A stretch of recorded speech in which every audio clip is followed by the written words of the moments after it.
everybody.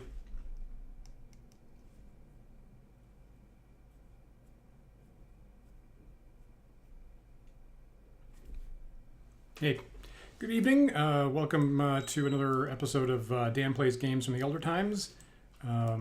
Here, late Tuesday night in New York at Wandering DM's HQ.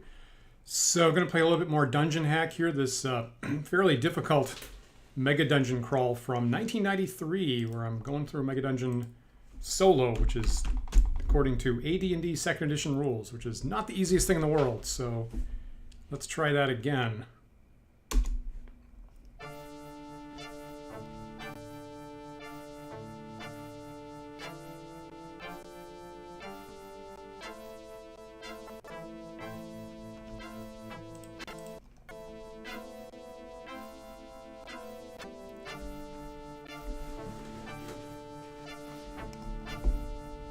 Hey Josh, how are you tonight?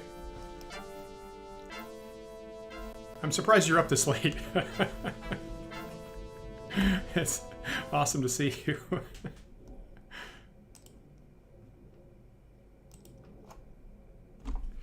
So I'm playing this character named Earl here, who is a dwarven fighter cleric. I got down to the 7th level here. Now, admittedly, I'm playing with incredibly easy settings because I find this game super hard, and I usually don't finish it. So I have put it on super easy settings, and nonetheless ran into enormous amount of difficulty around level 2, 3, 4 when I lost levels and got cursed and something else. Kind of got over that hump, right? Actually doing a lot better now. So at the moment I do have Earl up to 6th level fighter, 7th level cleric. And with the easy settings, I guess it's giving me a lot of really nice magic items, because I currently have an armor class of -7 in AD&D terms, which would be equivalent to, what would that be equivalent to nowadays? Like, I guess that's 17 points of improvement. That would be like a AC of 27, right? 27 in current D&D, which is pretty cool. Cool. Yep, awesome. Understood. I will whenever we take off, Josh. Hope you have a good night. Let's see here. So, doing pretty well here. So I have I think in this session I'm getting all the relics from an epic NPC named Midnight, who is like a woman fighter from the past, I guess. So at this point I've got the lost helm of Midnight. I have the lost armor of Midnight. I have the lost shield of Midnight, and is that there somewhere in the dungeon? I'm hoping there's like a weapon, like a sword of Midnight or something like that. But you can see the lost helm of Midnight is giving me detect magic ability, among other things. So all the stuff in blue here is magic stuff, which is pretty sweet. Got a bunch of scrolls. Got some backup armor here. Got a sword +1, and pretty much almost unhittable at this point, which is a lot different than what was happening to me around level 3. Also got a ring of invisibility that I can become invisible with, and a ring of feather falling when I need that. Cool. What is this? A ring of sustenance. Okay, so if I wear that, I don't need to eat anymore, I think, which can be really important in this game. So, yeah, so there you go. So let's try going down to the 7th level. I've actually been playing quite a bit of this game offline with other characters, so I actually need to get my head back on about like what character I'm playing at the moment. So here is Earl going down to the 7th level. Going down to the 8th level now. Let's see how he does.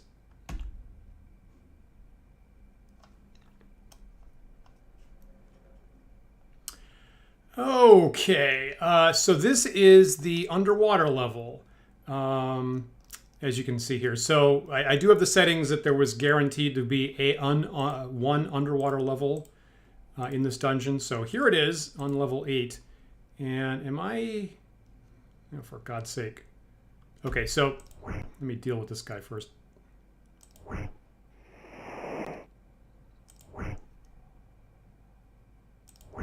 No, this isn't going well, is it? Yeah, I'm pretty... Thanks, definitely, Joe. You are correct. I have a feeling I'm about to get busted up more right here. Wow, this is not working well. What the hell? Oh! Oh no, thank you. So this is what life is like with Earl. So step down onto the 8th level. I believe that's a water elemental, pretty sure, in the underwater level. I think I was also possibly drowning at the same time, and one hit wiped out the majority of my hit points, took 23 hit points. Apparently I'm unable to hit him. Dungeon hack. What can I do? Now my strength is like huge. Right, that was when on creation I got this wonderful strength, and I have a +1 sword. Oh, do you need a +2 weapon to hit elementals? Is that the deal? Shit. Okay, so this is coming back to me. Yeah, and I'm also thinking about the underwater helmet. So, right, the helm of underwater action. I have that. It seems like I wasn't drowning. It seems like my 23, 36. Seems like I didn't take any hit point damage, so it seems like I was doing okay there. Maybe one of these Ioun stones might possibly give me freedom of underwater action. I don't. So that's spell absorption. I don't know what this is, and I don't know what this is. So it's possible that one of these stones is giving me that. Interesting. Does protection from evil mean elementals can't hit me? That's a good question. I feel probably not. This is very similar to our debate about what affects elementals, as a matter of fact. So I feel, if I recall, I feel like the language of protection from evil is that it has to be a summoned creature. So if you've got like just a naturally here elemental, maybe it don't work. Maybe I should try that. Okay, here's Earl. What do I do here? So I go back to this, get the holy symbol. Must have recently used all my healing here. Okay, got a whole bunch of cure lights. Let's...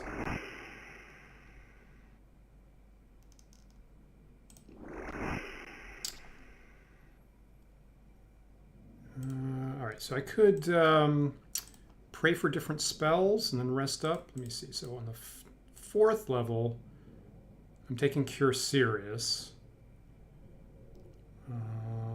Yeah, okay. On the 3rd level, I'm taking Remove Paralysis, because I think I was getting hit with that earlier, and Dispel Magic. Are those good options? Interesting. Okay. What is the chance that I'm going to drop through a pit right now? Seems unlikely. Let me take the Ring of Feather Falling and put on the Ring of Sustenance, so I don't have to worry about food anymore.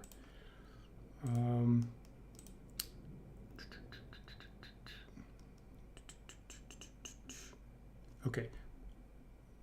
Based on my other play this week, Prayer was doing pretty well, and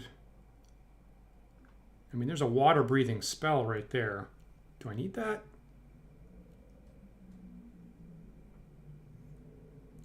Why not? Okay, why not? Why not use the water breathing spell? That's what it's there. One thing I think I've learned here is that if you play Dungeon Hack, the spells last much longer than I expect. Like I normally expect like a protection spell to last for like 1 combat in original D&D. And the spells here last much, much longer than my intuition is. So, go ahead and use these spells in Dungeon Hack. I find that one of these, as long as it's not an instantaneous spell, tends to last me about half a level. So that really increases the viability of the clerics and the wizards. Level 2. Okay, so I was using Spiritual Hammer a lot earlier. I think this actually might count as +2. So you know what? I might have to use the Spiritual Hammer right now. And I was using, this other game, I was using Aid quite a bit. And, I'll pop in a slow poison. Just if I do get poison, that'll be bad. So I'll just take 1 slow poison. And then you're saying try protection from evil. That's really what I want here. That helmet's giving me detect magic already, so I don't need it. All right, let's go with that. So I'll rest up, get those spells. Save the game when I do that. So here is can kind of see these other games I was playing recently. So here's Earl attacking the 8th level. All right, turn invisible. Actually, just move these rings around because I'm OCD. And cast a bunch of stuff. Cast water breathing. Cast prayer. I'm going to cast spiritual hammer here. I think that might count as +2. Cast aid. Aid acts like bless, plus it gives you some temporary hit points. The temporary hit points don't show up on the user interface, but the first time I get hit, my hit points aren't going to go as much down as much as the damage, and then protection from evil.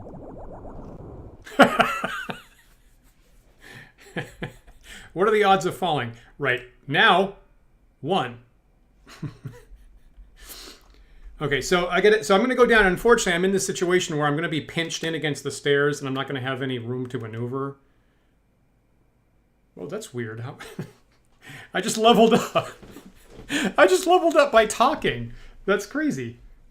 Earl attains fighter level 7, gaining 3 hit points. Well, that's pretty good timing. You know what? I'm gonna lock that into the save game.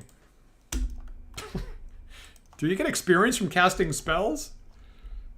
Wacky. Okay, so here I go again, and I'm just going to have that elemental right directly in front of me, and I'm just going to have to go toe-to-toe with it, and hopefully the spiritual hammer counts as +2. Because it's... Okay, great. See, it says it on the user interface there, spiritual hammer +2, so this will allow me to hit that elemental.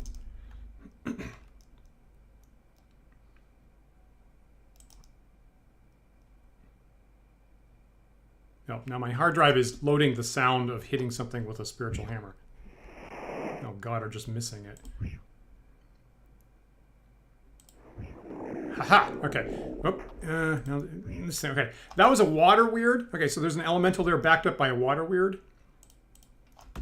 That was the solution to that. Yeah, right. Maybe XP from spellcasting. It's funny because in first edition, right, there's a line in the first edition DM's guide where Gary Gygax specifically says, don't give XP for stuff like casting spells or researching. That won't make for a good game. But I guess Zeb Cook in second edition decided otherwise. All right. So anyway, this is basically what the underwater level is going to be like. You get a couple of ways of dealing with it. Either the Helm of Underwater Action. I want to keep my Helm of Midnight on. So I got a spell. There's an Ioun Stone that could deal with it. Oh, another Ioun Stone. Well, now I have 4 and I only have 3 slots. What am I going to do about that? Geez, I got so much stuff. Wand of Distance. Okay, so I'm going to start dumping some of the stuff that I never use. Okay, I'm not going to use the Wand of Distance. Oh, I should have used that scroll right there, actually. Got extra gauntlets. Now, I am going to keep the grappling hook, because you do need that if you fall down in a pit. Another one of those. That's interesting. Wand of Frost. Geez, I have all kinds of wands here. I should start using those. Scroll of Slow Poison. I'm just going to eat some of this food here to get that out of the way. Neutralize poison. Oh, I got a whole bunch of neutralized poisons. You know what? I don't need that slow poison thing. Just the next time I get spells, I will take another aid instead. How about that? Okay.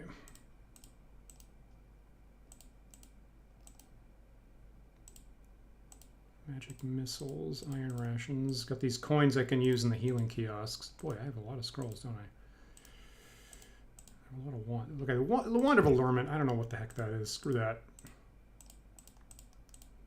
Okay, so it's these little space carriers. All right. Yeah, good point. Yeah, Gary was clearly playing with a bunch of power gamers, and okay, there's a shield. I have the Shield of Midnight. I'm just going to go with the relics here. A rock. I don't need a rock.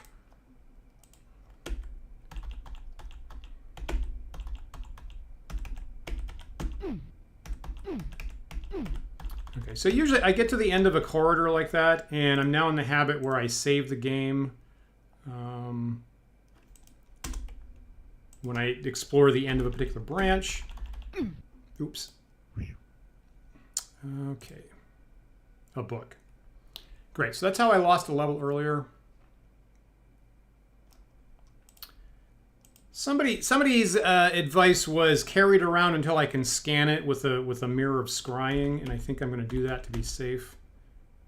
Ah, okay. This might be the first time we've seen this in this game. So this that's not a gelatinous cube, which might be the first thing you think of.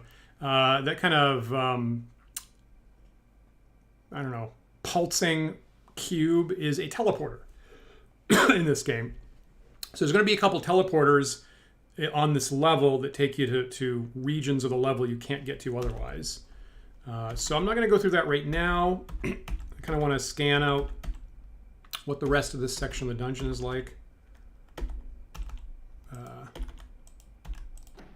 Oh, there's the catch right there. Right? That was definitely the first time I ever saw a teleport in this game. That's what I thought too. A morning star. The morning star is not magical because it's not showing up blue. So I don't need that. If it was like a +2 morning star, okay. So it seems like the elemental is at least attempting to... I have half a mind to like just see if it can hit me at all. Because I do have the protection from evil on. Okay, the answer is yes. It can even hit me through the protection from evil. Not too surprising. Got a journal page here. What does that say? Only if I had been a cleric, for I believe that a raise dead spell would have instantly destroyed the white. Interesting. Now, I am a cleric, but I'm not high enough level to get raise dead. Okay, that's the end of that tunnel.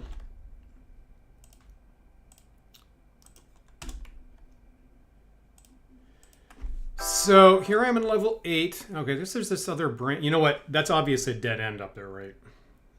Let me just go get that on the auto map.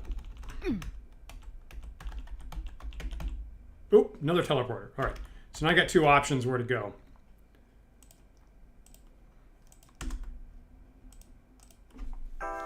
So clearly to make progress, I got to go through one of these teleporters. I'm going to go through this. I'll land somewhere. And what you're going to see me do is I'm going to very rapidly just look in every direction because it's quite likely that there's monsters on both sides of me. And I want to know if that's the case before I start getting a hit from both sides in a melee, which is quite possible. So if I show up right between 2 water elementals, I'm going to want to get the heck out of there. Yeah, right. It is helping with the auto map. I mean, that is one nice thing. A lot of video games do that, obviously. So the truth is, Josh, you know, most of the time I actually do have my eye down here. The prayer spell has expired. All right, I only have one of those. You know what? I'm not carrying my shield, am I? Playing like an idiot. Yeah, so the truth is I actually usually have my eye on the mini-map is how I'm playing, like 60% of the time. And like kind of more rarely am I actually looking at the 3D view. There's some things you got to look at the 3D view for, but actually a lot of the time I'm actually playing with this down here. Okay, so let's try this. Of course, I just let myself get hit, didn't I?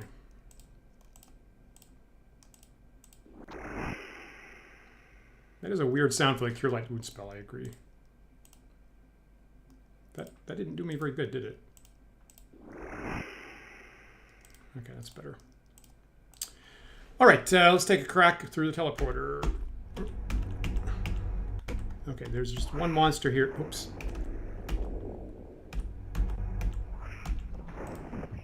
All right, so that's feasible. What is this? Another key there. Okay, not too bad. So sometimes you jump in a room and there's like 2 or ah, shit. What the fuck was that?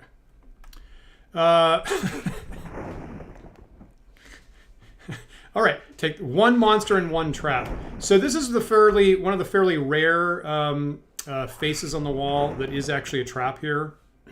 If I had my settings on a harder level, you know, half of them could do this or most of them. So this is a face shooting a fireball underwater, which is a neat trick.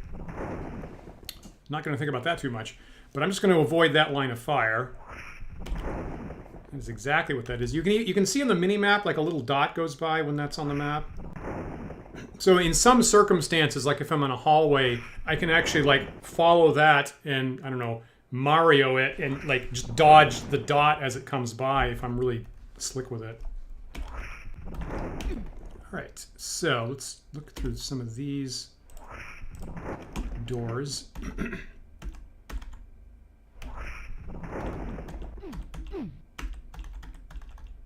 Kind of checking for illusory doors there.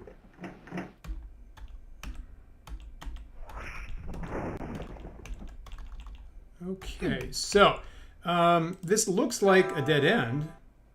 I don't see any exits here. Maybe there's an illusory wall.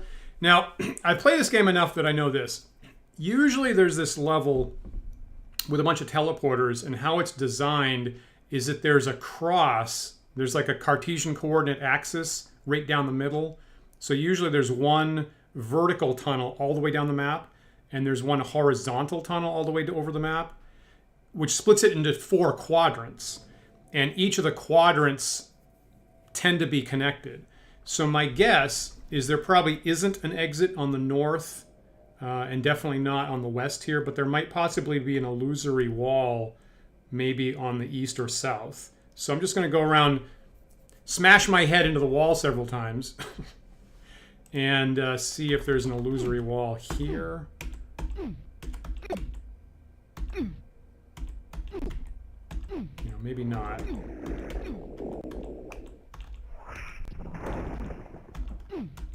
Okay, so there's one more space to my right where the fireball's going by.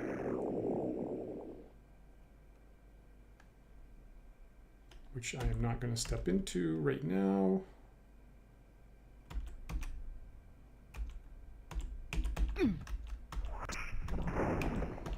Yeah, the grunts are... Okay, so I've looked, so I've tried to find illusory walls. I guess maybe that really is a dead end. You know, the only thing, the funny thing with the grunts... Okay, what is that? And why don't I have a weapon? Did the spiritual weapon finish? Is that what happened? That was a lot shorter than I expected.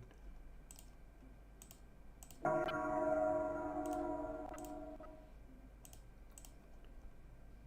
really shouldn't put it there. I should put it here.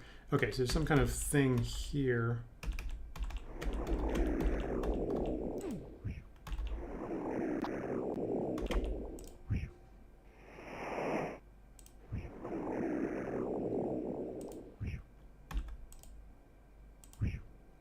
You know, one thing with these, you know, monsters can go through the teleporters. So it's quite common to have, like, on these levels, to have, like, a whole bunch of monsters show up where you've been before, because they're coming through the teleporters themselves kind of randomly.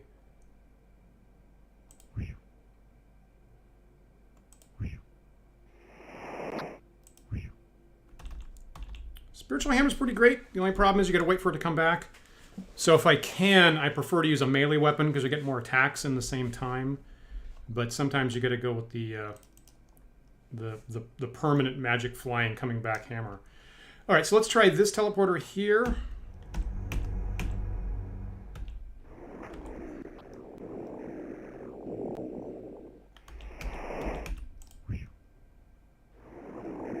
Okay, I'm hoping the hammer doesn't go through the teleporter. Actually, I'm going to get out of the line with the teleporter. Okay. I think there was another elemental in here, but I think it fell through the teleporter. So...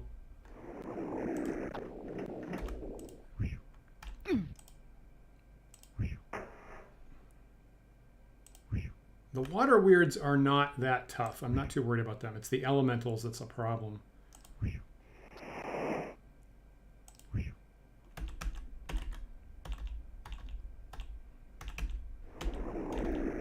One critique I'll make is that for the underwater level, those are the only 2 monsters you ever get. To my knowledge, I think you always get the elementals and water weirds. And I think if I were... Geez, that's a lot of monsters.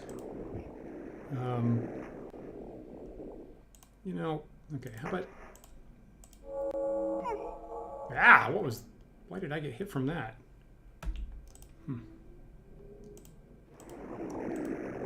So I used a Wand of Frost. I don't know if that affected me by accident.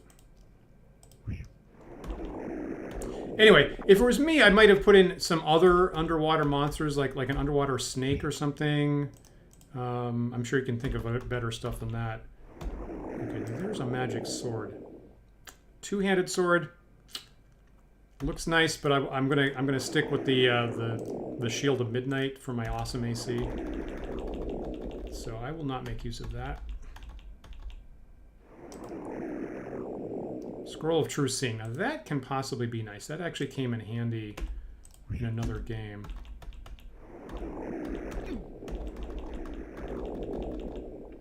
So you can see this teleporter, as expected, right, took me into the cross-section grid on this level, as I kind of was guessing. So you can kind of see the 4 quadrants there. I'm going to go through this door. Very good. Nice seeing you tonight, Josh. See you on Sunday, probably. Cool, cool. Sharktopus. Definitely. Okay, there's that. So I've explored the entirety of this middle section here. I guess that's it, right? I guess that's it. So I guess now I need to go back and check this out. Save that.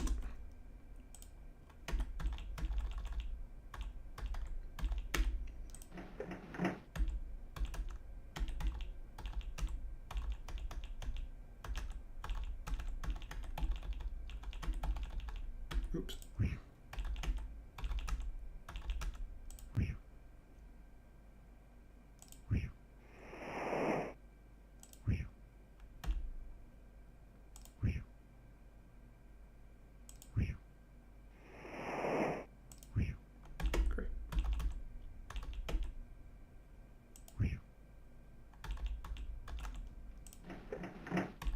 Yeesh. Okay, that's a lot of elementals. Don't fight 2 at once.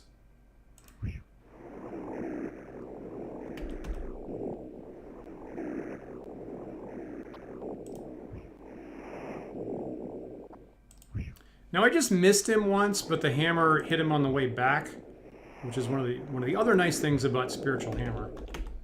Where'd this guy go?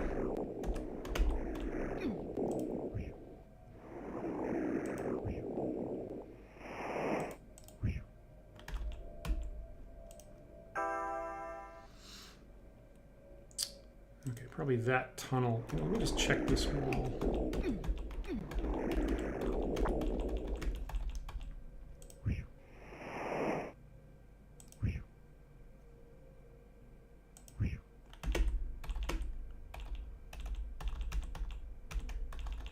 Okay, so I guess that's it for this level, right? Unless there's an illusory wall down here.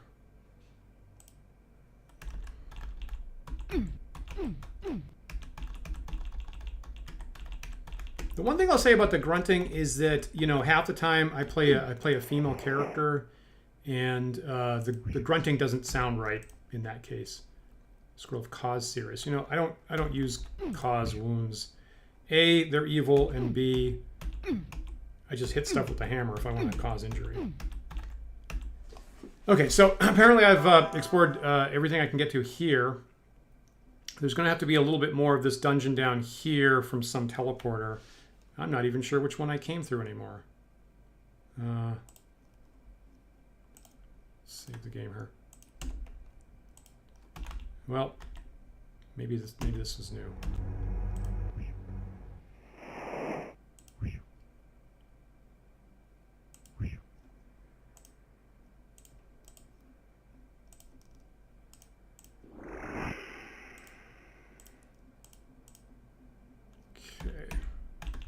So that's good. Okay, so I know where this links up with.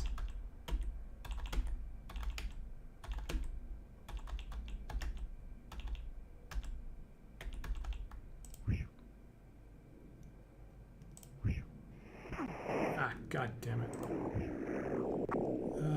Let's see. Do I have scrolls of healing, cure critical? Yeah, that's about right, actually. Okay, so I'm going to try to use more of those scrolls there just to get rid of them.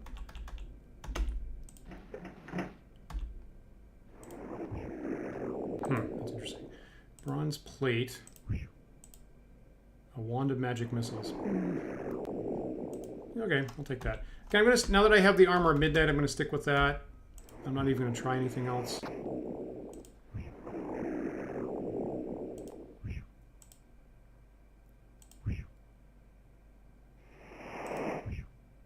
This guy's tough.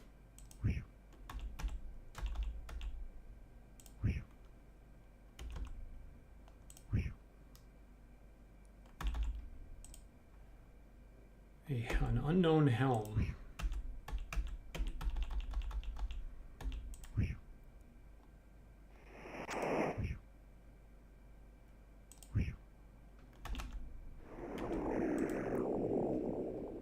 Ooh, map. Okay, so it's probably going to show me the whole level here is what this usually does.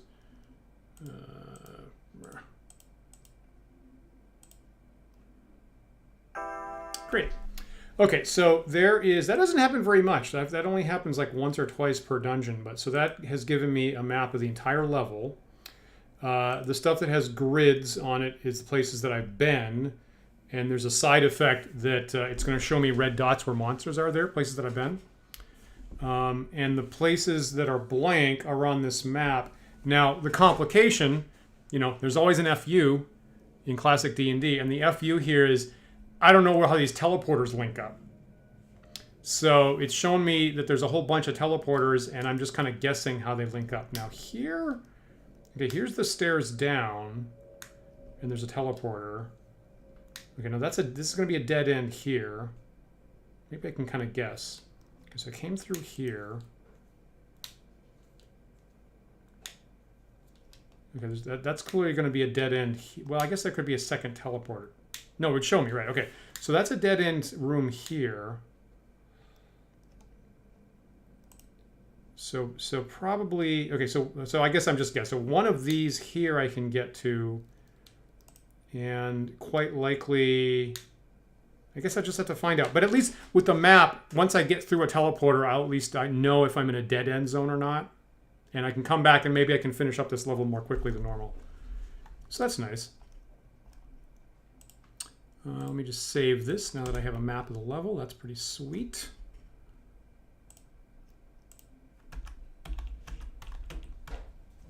I'm going to find out where there's monsters in these sections here, but that's fine.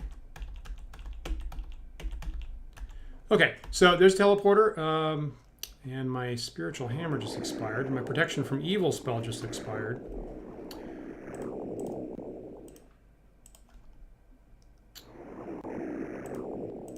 Hammer.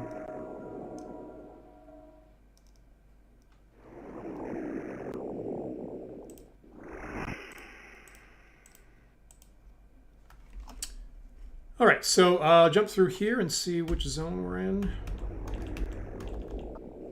Oh, there's the kiosk, eh? All right, so there's the healing kiosk. I don't really need all this stuff. Of course, I just cast Cure Light Wounds on myself.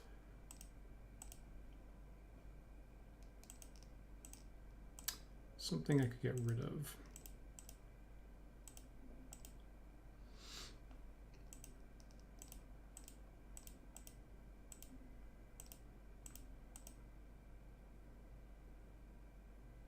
You know, I'm going to get rid of the slow poison scroll. I have multiple neutralize poison things. So again, I can come back and drop a coin in that if I want to heal up at some point. You know, I don't think I've said it before. For what it's worth, like if you drop a silver coin in there, you just regain all your hit points. If you drop a gold coin in there, you regain your hit points plus remove effects like poison and stuff. So that's why there's a difference between the silver and gold coins in this game. All right, so that might be nice to know about. That is unmagical bronze plate armor. I am definitely not going to use that.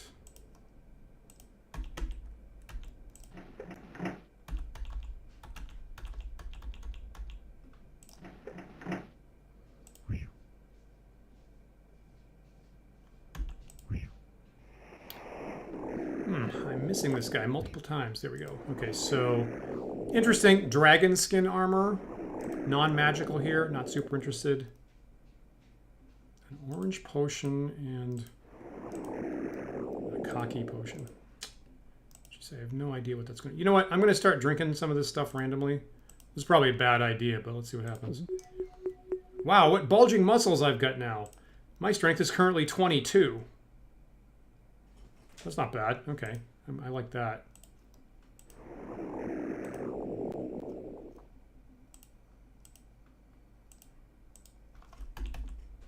So we'll go with that. Ouch.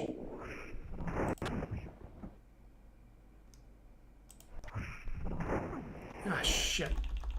Hey, Dice Check. Good to see you tonight.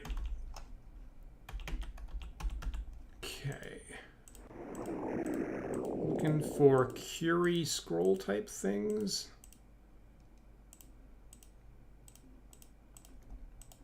I need like a librarian henchman is what I need. Ooh, Firestorm. Well, that's interesting. Slay Living. Holy shit. When did I get that? Okay, so I guess Cleric Heal Thyself, I guess, is the byword. I am way down. So I was, it'd be another level, right? I think I can get the heal spell. That'll be nice to have at some point. Jeez, I'm out of spells, aren't I?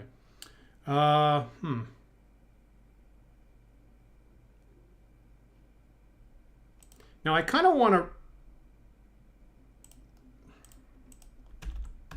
Of course, I'm right next to where the kiosk is. This is... I'm not being super smart here. All right, back up to full health. Try to remember that.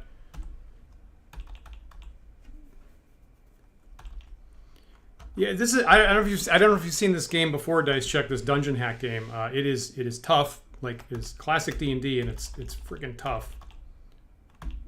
I'm doing somewhat better nowadays than I was previously. What is that? What is that noise?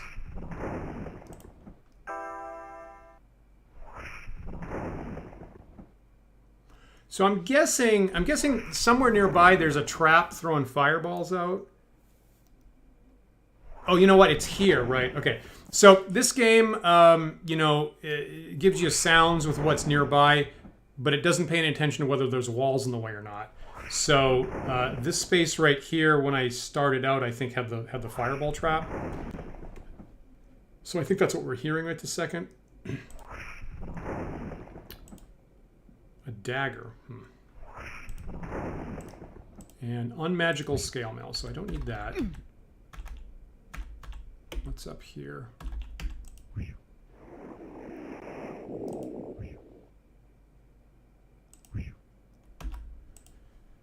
A magical morning star. That I feel I'm interested in. Okay, I get the Ring of Sustenance. I don't need food anymore. Okay, so some of that stuff might be nice.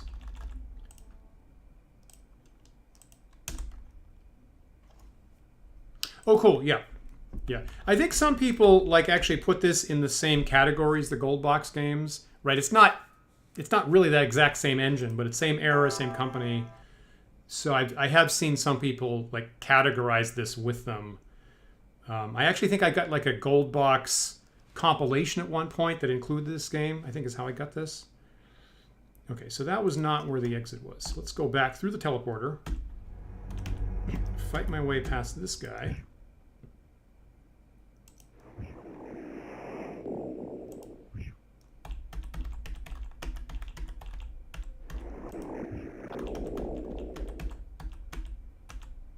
Did I leave? I left off that coin there, right? I don't have any place to pack it.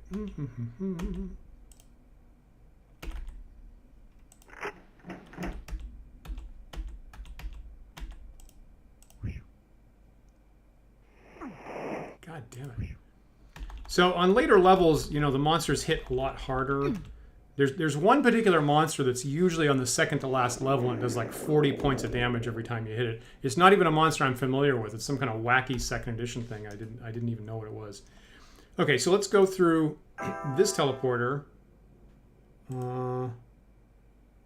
Okay, so they're going to be this dead end. I'm guessing, you know what? I bet it's going to send me here, right? It's probably going to send me here, and then one of these teleporters will send me to the end. That's my guess. Unless I've missed something.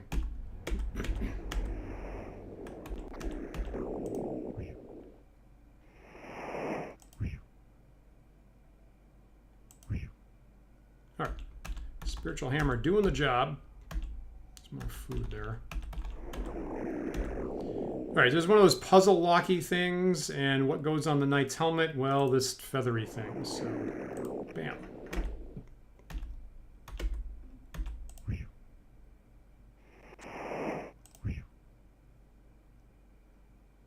I think it's near the end of that era is what it was. Damn it. So I think the gold box game started like 88, 89, if I'm correct, maybe 89. So our games in 89, 90, 91, 92, and this was kind of near the end of that era. All right, so I have found the exit here. Now my hit points are low, so I'm considering going back to the healing kiosk. So I could go here to here to here, but I'd fight through this monster and that monster. Is it worth it? You know, I'm going to go for it.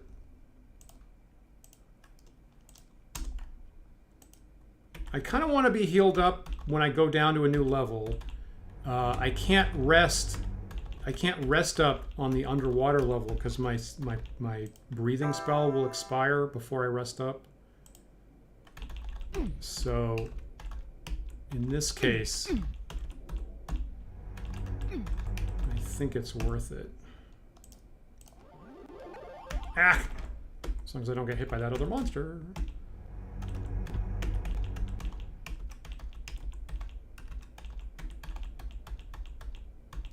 There's somebody in here, right?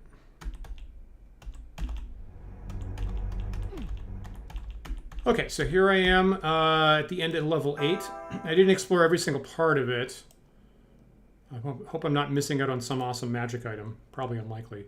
But I think I do want to get off the water level. When we started, the very first session of this, when I was setting up the settings for this, I did click yes to the underwater level. Someone watching, it might have been, I can't remember who it was at that point, was like, oh no, underwater levels always suck. It's not too bad in this game, right? You gotta, the water weirds are not too bad. You gotta kind of watch out for the water, for the elementals. But there'll be a variety of things. If there's an underwater level, they're definitely going to give you a Helm of Underwater Action. That was one of the first magic items I actually picked up on this playthrough. So there will be a clear way to get through it.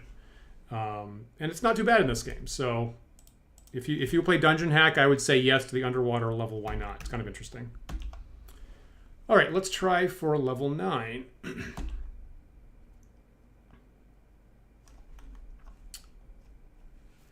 There's an old dungeon crawl from 1983. First ever game ever to use D&D stats about not being official D&D. That's interesting. Telengard. Telengard, interesting. I feel like that would be new to me, actually. Did you have a Commodore 64, Dice Chuck? Or are you playing that on a simulator?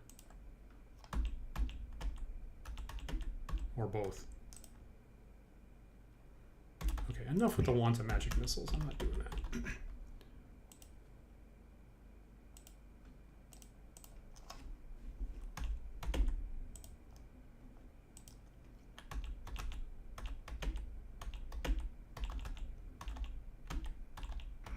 Ag! Oh, for Pete's sake. All right, so Man Scorpion, right? I think is what that's called. And I got poisoned. So my hit points are going to slowly drain away there. 2 options here. You know what? Let me just... So time pauses when I go to camp. So two options here is I could use one of my neutralized poison potions right now to fix that. Or I could keep adventuring for a while just in case I get poisoned again. And then I could cure both of them with 1 slug. Yeah. Let me try that. This might be a bad idea, but I'm going to try adventuring a little bit more so I don't use up my neutralized poison right at the second. Oh, you have a Commodore VIC-20. Awesome, super good. I never had a Commodore. I had cousins that had that, and I would go over for the time that I was addicted to. Okay, there's the poisoning. So Temple of Apshai, and more importantly, Sid Meier's Pirates. God damn it. So Sid Meier's Pirates is one of my favorite games, and I did not have a system that would play it. Okay, well this is sucky.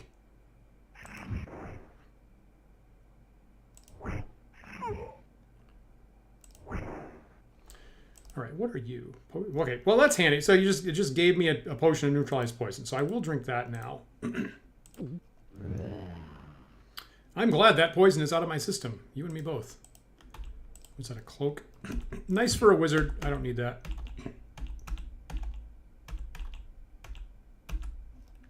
Let's save the game here. But I love Sid Meier's Pirates. I feel like that's one of the best games ever made. Oh shit, what did I just do?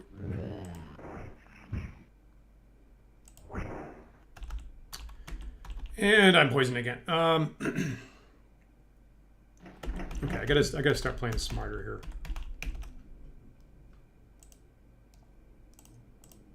here. Okay, so there's a lot of places in Dungeon Hack where you do not want to be in melee combat. This is one of them. So I'm going to flip back over to the spiritual hammer, which I don't have. So now I need to rest up. That's fine.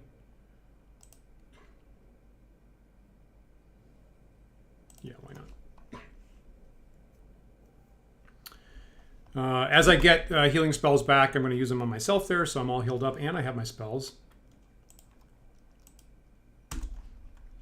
Let's cast some protection stuff, like prayer. And aid. And the hammer. And protection from evil, why not? Now that I'm past the underwater level, it was kind of, I don't need the water breathing anymore. So instead, next time, I guess I'll take 2 prayers is what I'll do. Oh, cool. Oh, super. Super awesome. Cool. Thank you for that. All right, so fighting these man scorpions, I really don't want to get poisoned, so I'm going to be using the spiritual hammer. Oh, sweet. Oh, sweet. Thank you. Super cool. What is that? Oh, geez. Jeez.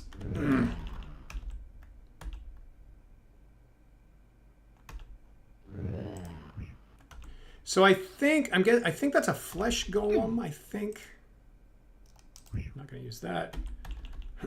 So I think I got flesh golems and man scorpions on this level. Okay, so I'm avoiding him so I don't get poisoned. All right, so these fights will take a little bit longer from a distance, but I think it's what I got to do.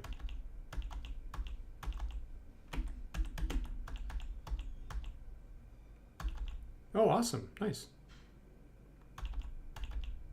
I respect a game in which you're doomed without reading the book.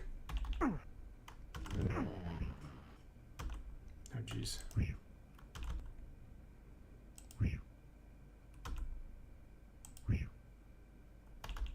Now, I'm in a part of the dungeon here that's trapped, so my I'm getting stabbed in the feet every time I move at the moment. So I'm going to want to get out of this zone.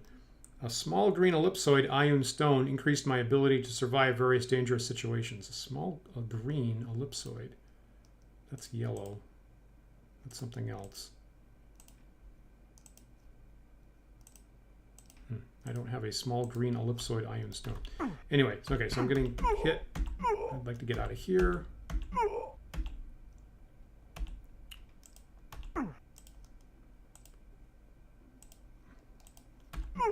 Jeez. Okay, finally, so I just got out of the zone where I was getting stabbed all the time. Finally, I'm tired of getting hurt with every step I take.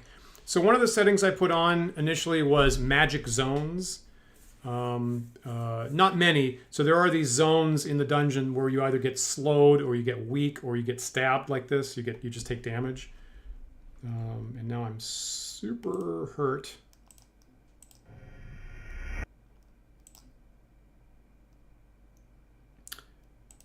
Right, because it's prayer, right?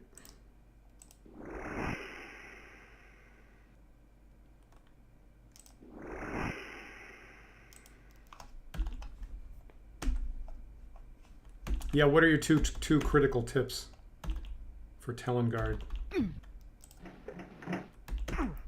God damn it. Okay, I'm back in that zone. Ah, shit. Oh, boy, run away.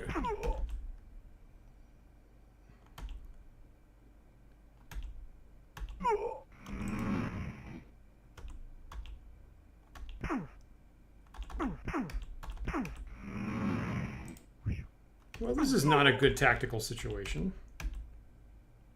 I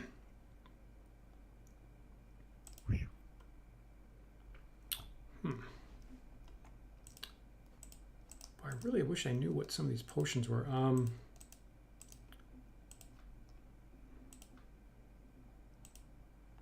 You know, I'm just gonna start drinking random potions, hoping that they're healing. I wasn't in the mood to drink that. I was already pretty full, so that had to be like a potion of nourishment. But I really don't care. You know, it would work like food, but I don't care about that because I got the ring of sustenance. So that's fine. What would this do? A brown potion. That was mighty refreshing. Okay, well, that's nice.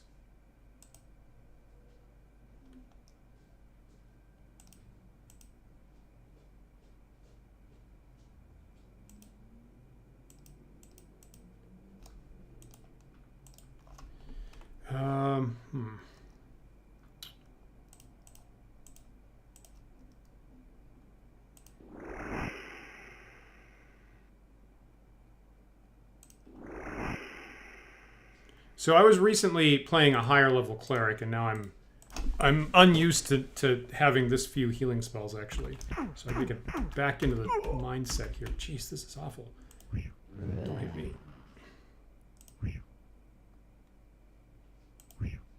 Okay.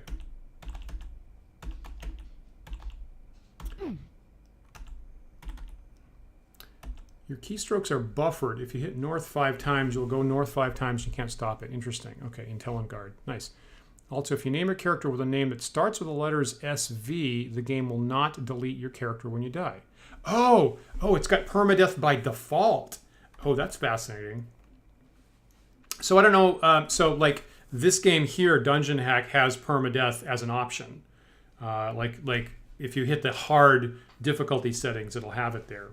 Like a lot of games. Boy, having it as default, isn't it fascinating how stuff has just gotten easier and easier and easier over time. Even to me, it's surprising to have a video game have permadeath by default that wipes out all your saved games. Oh, that is fascinating. Also, when choosing stats, you can hit spacebar to advance the stats. Interesting. That is important. Thank you for that, Dice Chuck.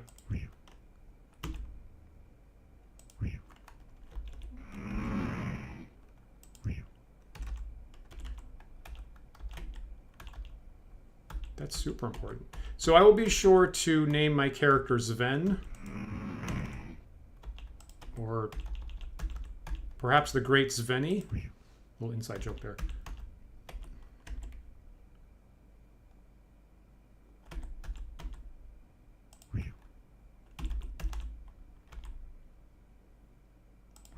Fascinating. Thanks for saying that, Kothag. That's good recommendation there. My prayer spell's expired, but I have 2. Don't I? I guess I don't. I will next time.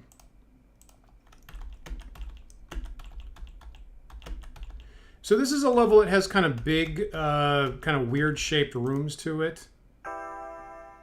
right? Some levels don't have any rooms at all, and some have small ones, and this has kind of big, weird connected ones like this.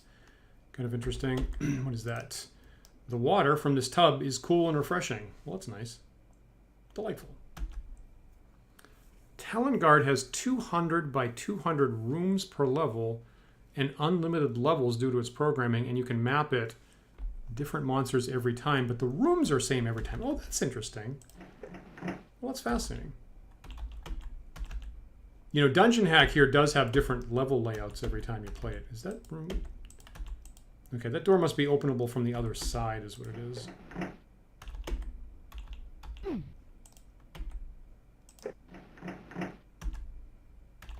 Nope, just back where I started. Now my aid spell expired. That I actually do have another copy of.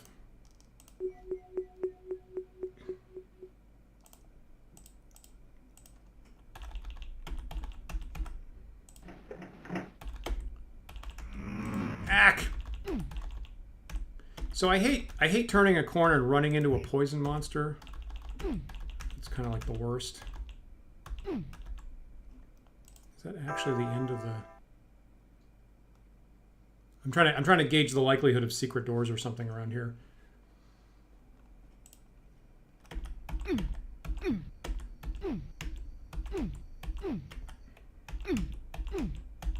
Looks like no. Okay, so I guess I have to go back here because that is one way in the other direction. There are only stairs down to level 50, but a teleport spell can carry you lower. Oh, that's delightful. I kind of love that.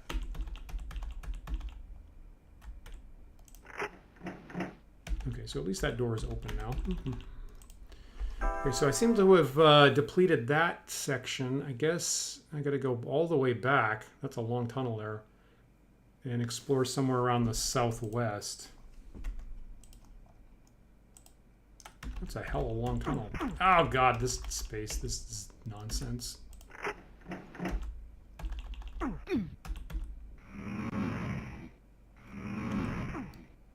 What a wretched place to have to fight.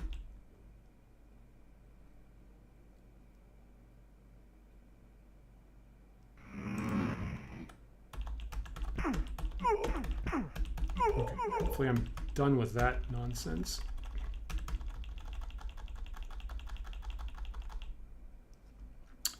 I think I need to rest up again,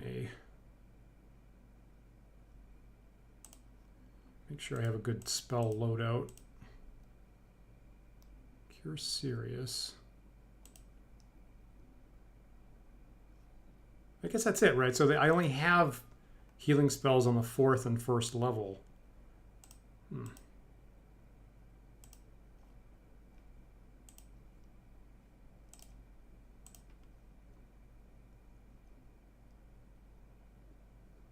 That's fine. As long as since I have the Ring of Sustenance, right, I don't have to worry about my food level going down while I rest, so I'm kind of sustainable at this point.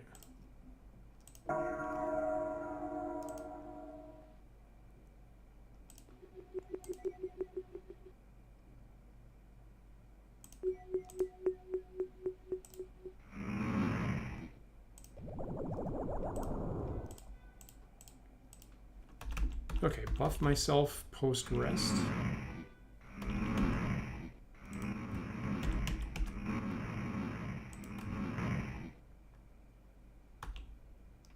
What is that? A Driftwood Wand. You know, let's just test that out.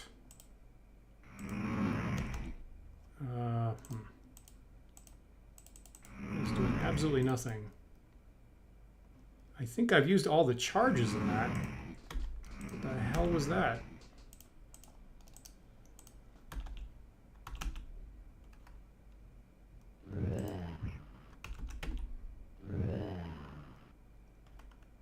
Sven is the most popular character.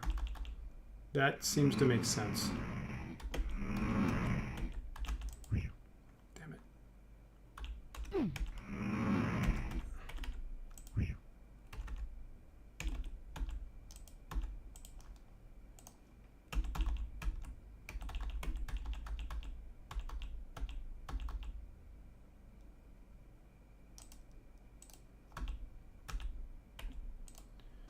tangerine potion and another potion of neutralized poison. Okay, so I'm going to take that since I'm adventuring on a level with poison monsters. You know, I guess I'll try the other one once my hit points get down is what I'll do.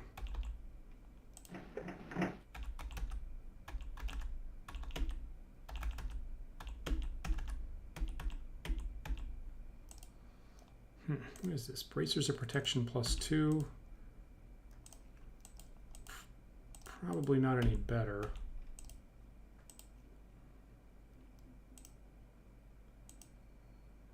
All right, I'm all out of slots.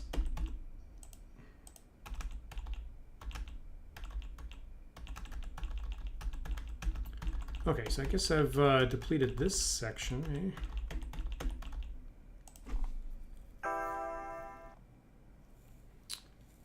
All right, so now I got to go through one of these doors here. I'll probably go through the southern door first because that's probably just one room, and then I'll go through this northern door and see the rest up there. Save that. Wait, this is level 9, right? I should be saving this as. Right, I'm actually on level 9 now. So I try to keep a separate save game per level of the dungeon, just in case I do something that puts me like in a cul-de-sac and I can't make progress. I can go back a level.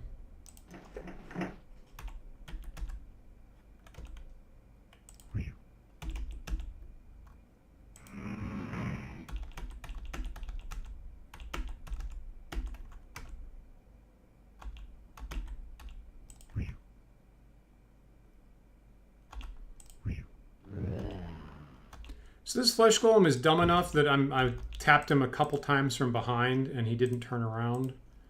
But I will take advantage of the situation if that happens. Beware of the creature known as an ankheg. It can spit a stream of highly corrosive acid at its victim. I think I saw an ankheg like on level 3, I think. I think like actually our viewer William clipped the moment where the ankheg jumped on me and I went, oh my god, oh my god, oh my god, oh my god, about 12 times as I was trying to get away from it. Okay, I think I need a crystal key to get through there, which I do not have yet.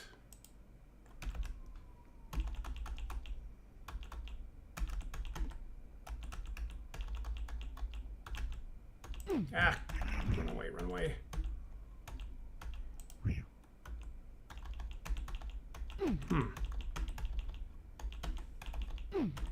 Okay, so here comes the north door. So somewhere up here, hopefully there's a crystal key, I guess, if I'm going to get through there. If I didn't miss it someplace else.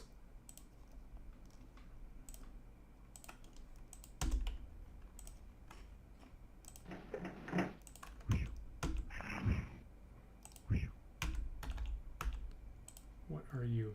Another boy. Okay, they're just pitching potions of neutralized poison at me. That's kind of a classic D&D trope that you fight a particular monster and then it's its gut the perfect thing to fight it with, except you already beat it before you got the thing.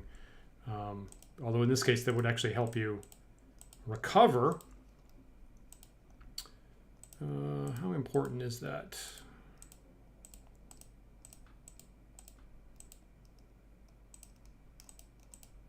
Just look at all this stuff here.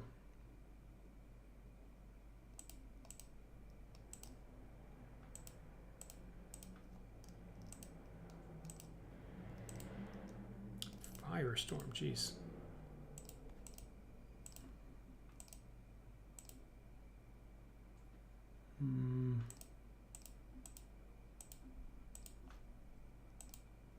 I really want to keep a backup. I really do want to keep a backup armor set because there are monsters that. Okay, I guess I don't need all these coins. Is what I don't need.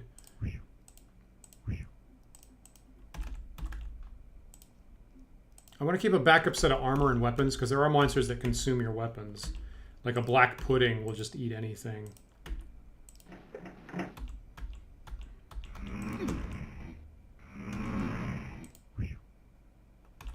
Okay, seems like it takes about 2 hits to get rid of the man scorpions.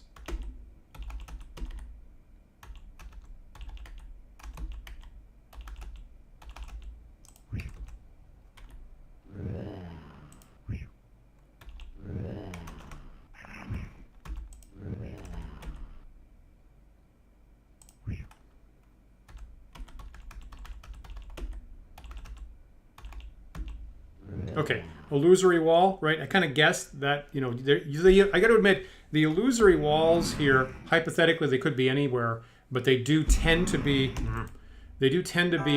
wrong button. They do tend to be at the end of a dead end, usually.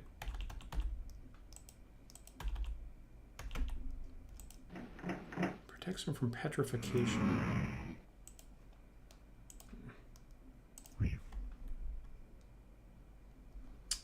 Prayer spell ran out. Redo that.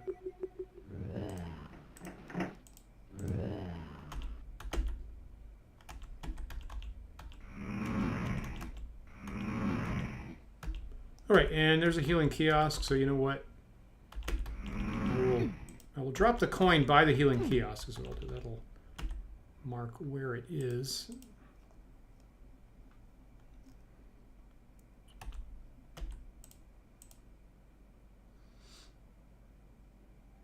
Yeah, good enough, hopefully. Yep, I'm fighting a level. This level is all man scorpions and flesh golems. Disparel, good to see you tonight. You know, I'm never using these gauntlets. Well, okay.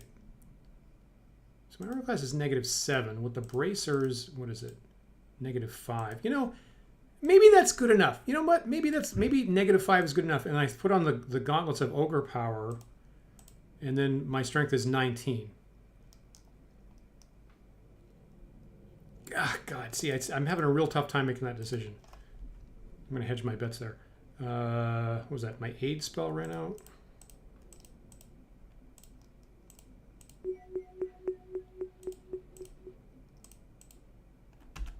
I just can't make that decision. Now I will, you know what? A decision that's hard like that, that's actually an indication of good game design. That is a decision that's right on the cusp of one way or the other for me. All right, so there's a flesh golem.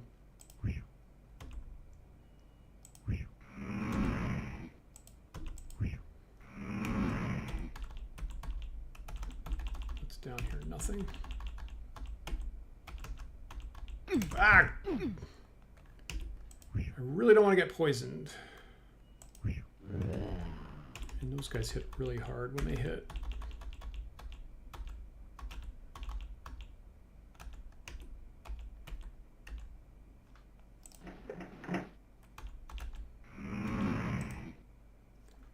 Another journal page. What does it say? If I had not found the protection against paralyzation scroll earlier, the carrion crawlers would have destroyed me. So I've already gone through a level that had almost all carrion crawlers, which again is one of the more underrated, very dangerous monsters in classic D&D. Lost my spiritual hammer.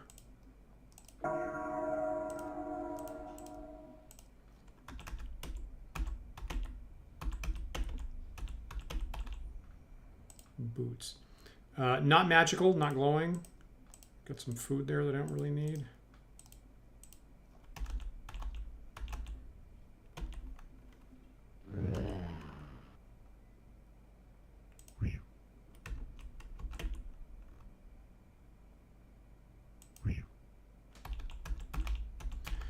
So, what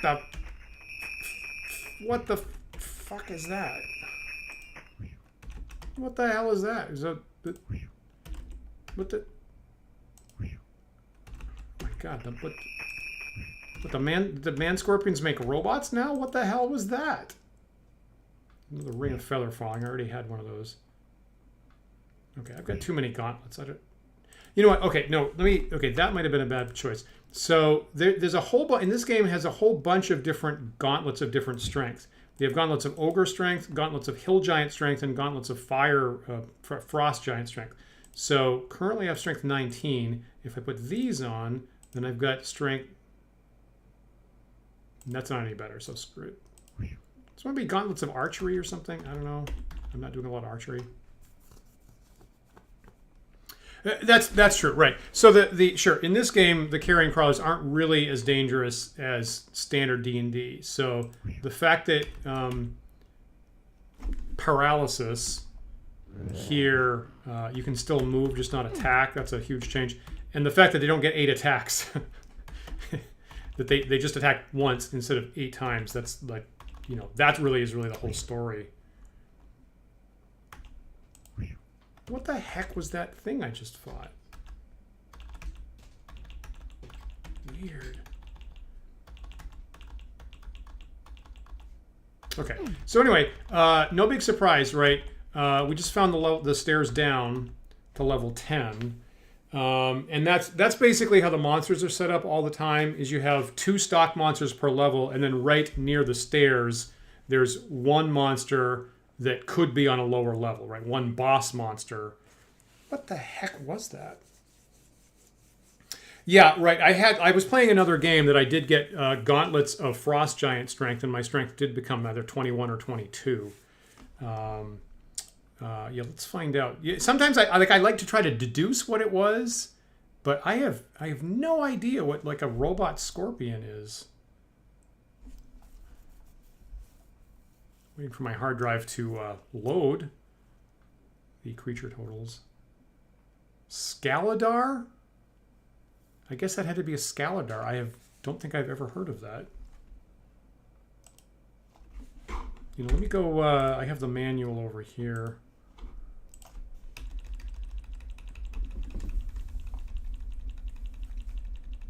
Scaladar. Scaladar are scorpion-like monsters that have been described as smoothly moving metallic constructs, formerly found only in Undermountain. I'm not a big Forgotten Realms guy, so that's actually not something I've played through. Formerly found only in Undermountain, they are beginning to spread to both subterranean and surface areas nearby, though none have surfaced in Waterdeep proper. Rumor has it some of these cold, methodical killers are released with orders to simply destroy all living things they encounter. They attack by grabbing prey with 2 huge pincer claws while lashing out with their sting-equipped tails. Okay. Well, it's the more you know.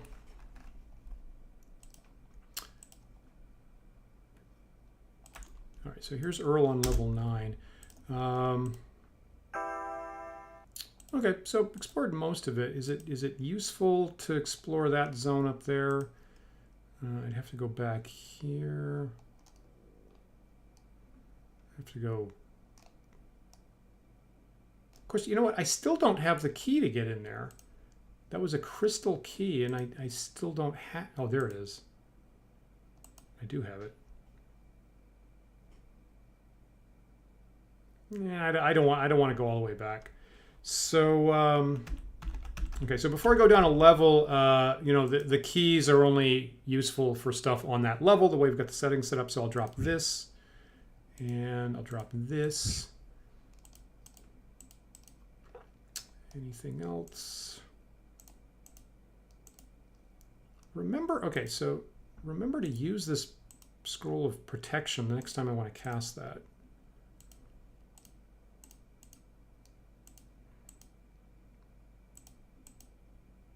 Protection from magic scroll.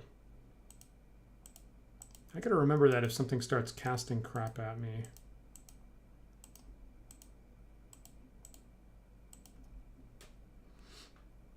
All right, let's call that good. Let me put the coins on the same page.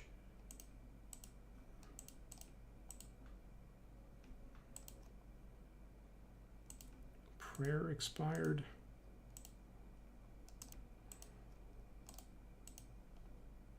Trying to sort my enormous amount of stuff better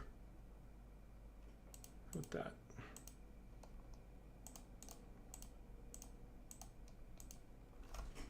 Okay, so tell you what, let me rest up. Why not? Yeah. Okay, save the game. We're on 9. Yeah, so this is this is me getting done with level 9. Let me just see it again. Okay, so current level 9 of 12. So I did set this up for 12 levels. Again, could be anywhere between, I think, 10 and 24, depending on the settings, I think. Scaladar. How weird is that? Okay, so hopefully I can go back to like melee combat on the next level, is what I'm hoping. Which goes a little bit faster. Because you don't have to wait for the hammer to come back.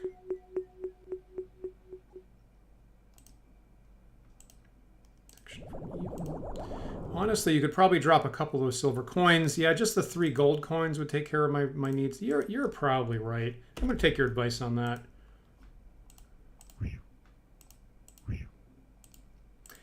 Sometimes I feel like, my grandparents went through the Depression era. And, some folks, my grandparents weren't that bad. But some folks from that era, become hoarders. Like, they spent several important years of their life scavenging for like a paper clip or, cans of like, oil for the tractor. My grandfather was really super careful with that. He had this whole device set up. So sometimes I feel like I've been traumatized by Dungeon Hack enough that I'm like become a hoarder for all this stuff that at some point there was a game that I would have just given my left arm to have 1 silver coin. And it's kind of hard to break out of that mindset. So thank you for pointing that out. All right, so that gives me a little more inventory room there. I guess if I take a couple things from here and put it over here, that'll be more handy.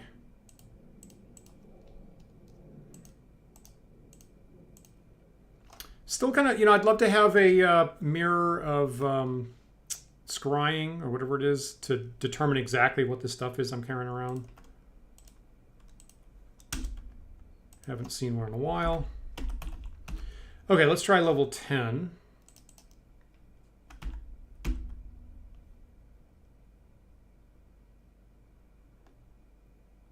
Okay, so here's level 10.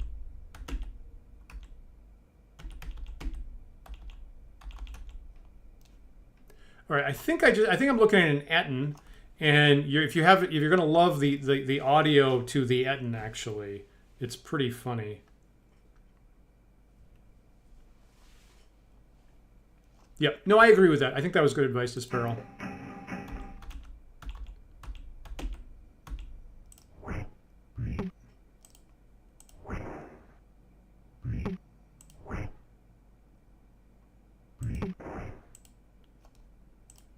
Whoops. Fight.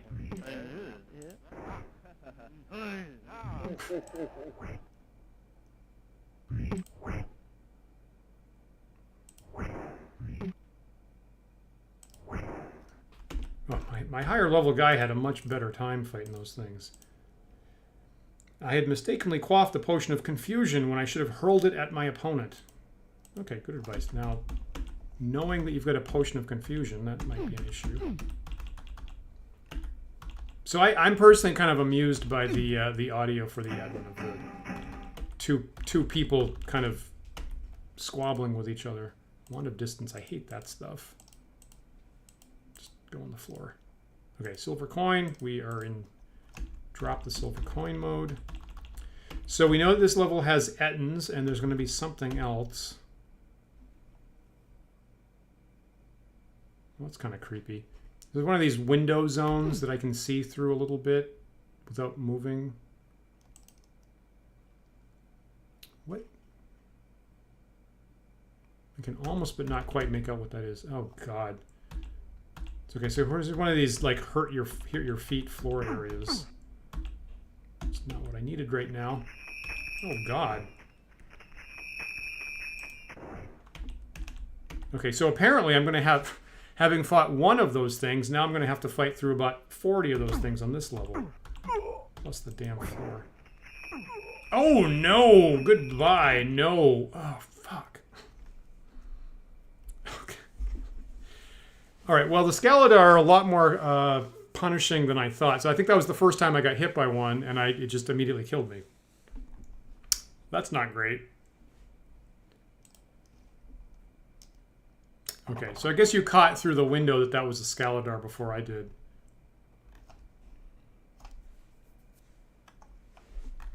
I'm a little bit ashamed at having to reload the game. I do not have permadeath on. Okay, so I guess I cast all these spells, right? Okay, how am I going to deal with that? I'm not entirely sure what kind of damage that was. So it said, you know, the book said that you get hit with the claws, and I'm trying to think what the hell that stinger was. I guess it wasn't poison. Did that seemed to be like hinting at electricity, right? Lashing out with their sting-equipped tails is all it says. Should I try... Let me try the Scroll of Protection from Electricity. Because I got a couple of those. Okay, maybe this will help? Maybe? Okay, let's try that again.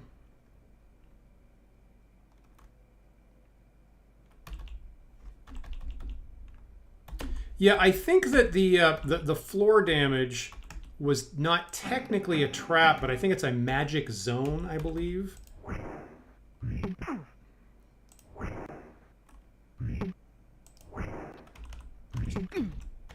Catch my breath here for a second. Because I think the quote unquote traps will be like show up visually. Right, that's the thing about Potion of Confusion. Good.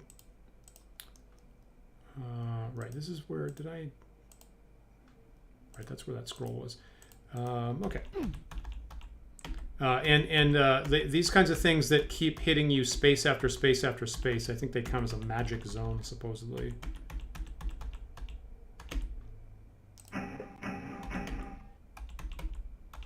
Okay, right.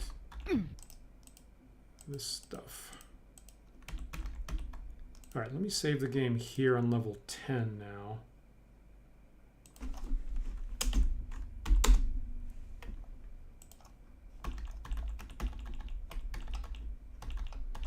Now I might have to revert to ranged combat with the... thank you, thank you.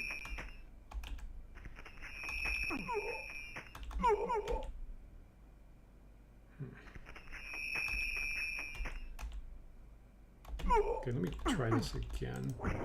Well, I only have 19 left. All right. I got an unknown tangerine potion. Let's try that. I feel better now, but not by much.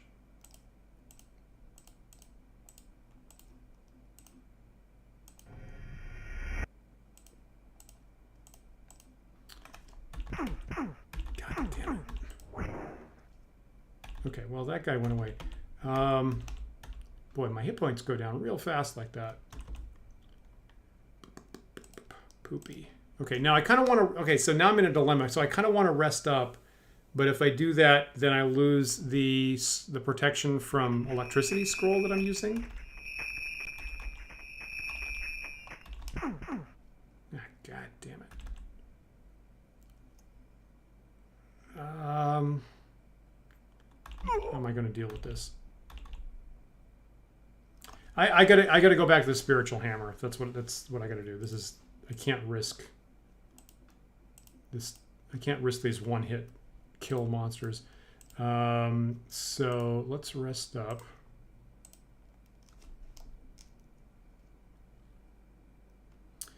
It's perhaps worth noting that they can emit a series of lightning bolts that does a ton of damage. These scrolls of electricity resistance are meant for these. Okay, from Brian Erickson. Okay, so thank you for that. So I just gave up the protection, but I'm sufficiently limited on healing spells that even the claws alone are enough of a threat. So I think I just have to stand back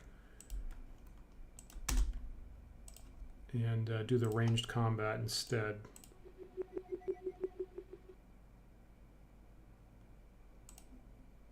I think that one time, right, it took me down with the claws and then finished me off with the electricity.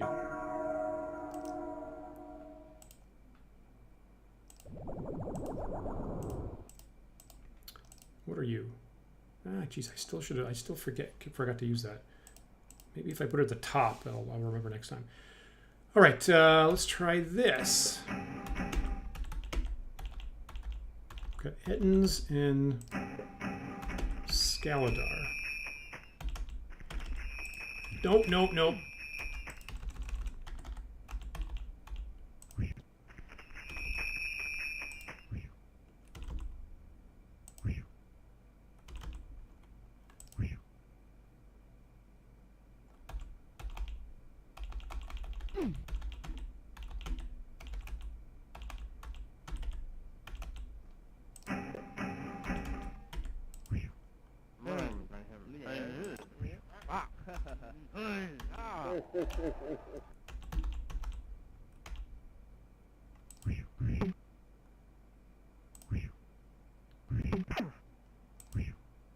The one thing about the Ettins, they have this kind of weird cartoon kadoink sound when they miss you. I wish I'd known that was here earlier.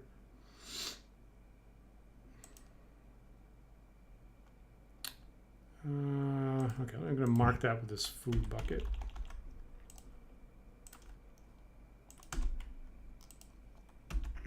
Okay, let me just note to self. So the healing kiosk is in that big room there. Let me explore this hallway. Okay, into that. And this hallway.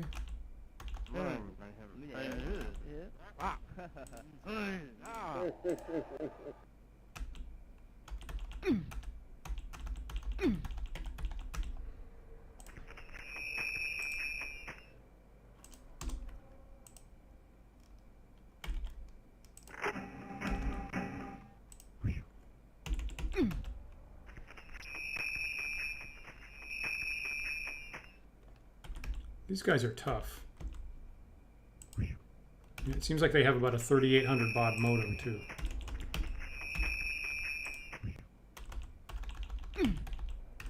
Takes about 4 hits with a spiritual hammer to get rid of that.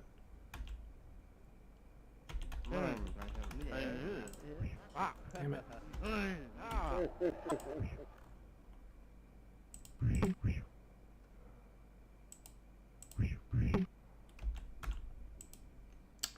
Protection from poison, that could be useful. I think last time I was playing, I think like with another character, I think the second to last level or something had Medusa on it. You know, when they in classic D&D, they are very dangerous because they can both poison and petrify you. Just make sure there's no illusory wall here or here. Oh, secret catch, found it.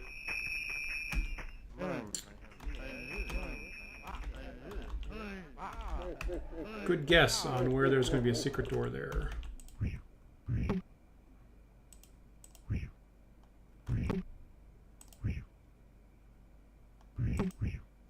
Alright, Ettin's not too bad. I find that once in a while an Ettin can hit you for an enormous amount of damage.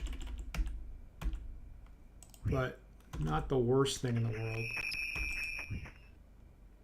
Alright, Earl attains Cleric level 8, gaining 1 hit point, parentheses, S. Parentheses. Let me save that. So, you know, in retrospect, I kind of wish I hadn't set the settings for this game to the easiest level because, as Desparrel pointed out or discovered, it reduces how much experience you get.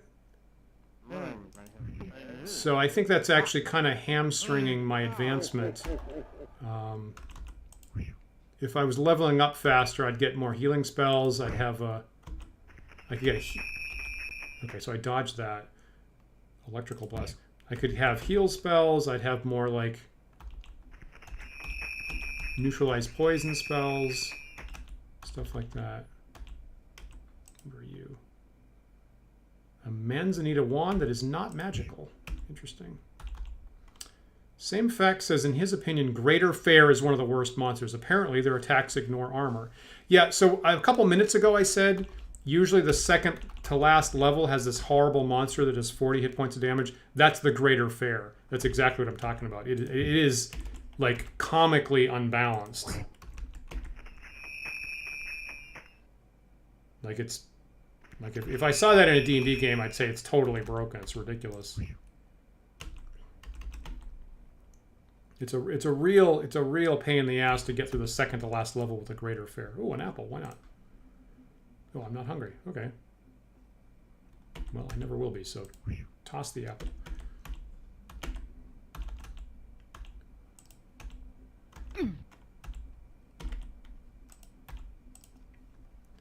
Got a bone key, the greater fare. I wonder what book that is from, because you know, it's not a standard. An axe. Maybe.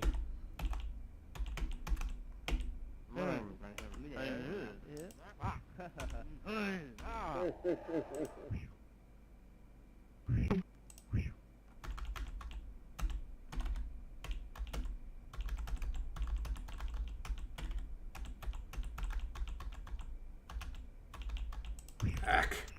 Dodge. So I'm noticing that the electrical blast is ranged. So, crap. So I'm trying to, when I see it go, I'm trying to duck into a side corridor, like right there. And avoid it coming at me. Save the game before it gets any worse.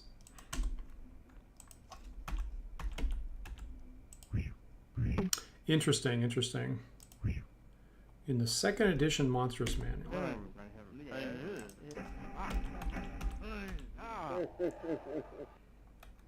Is there a lesser fare? I mean, this game doesn't have it, but does the book have a lesser fare?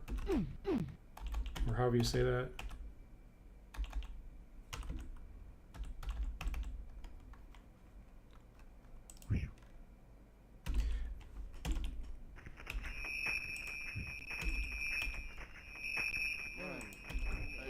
God damn it. God damn it.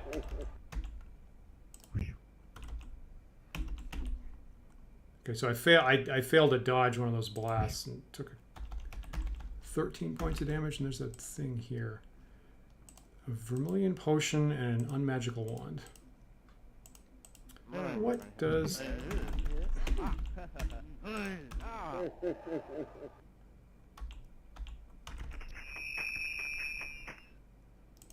Oh, it's just an Etten. Oh, scrying glass. That's what I wanted. Okay.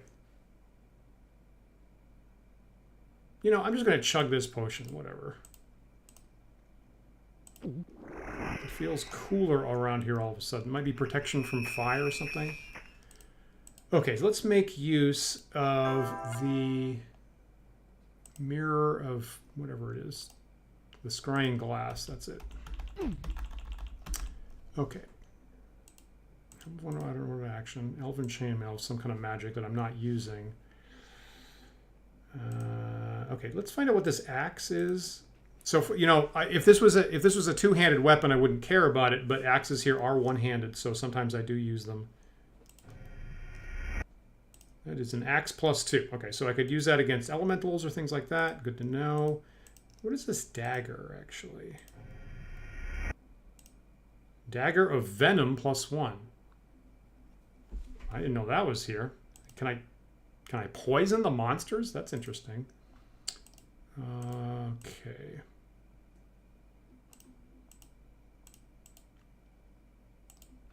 What is this book?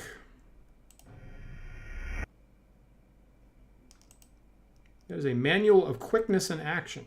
Okay, so yeah, so I think that adds to my dexterity. Why not? Dexterity is currently 12. Won't make too much difference. Read the book. Now my dexterity is 13. All right, we like that. What else?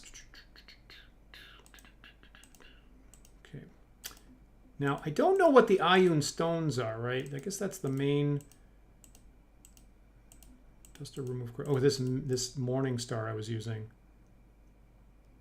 Yeah, let's check that out. Morning Star +2. Okay, so same magic bonus as the axe. Could possibly use either one. Let's check out these Ioun stones. Okay, that's spell absorption. We know that. This is... Oops. Iron Stone of Petrification Protection. So that hasn't been doing me any good for a while.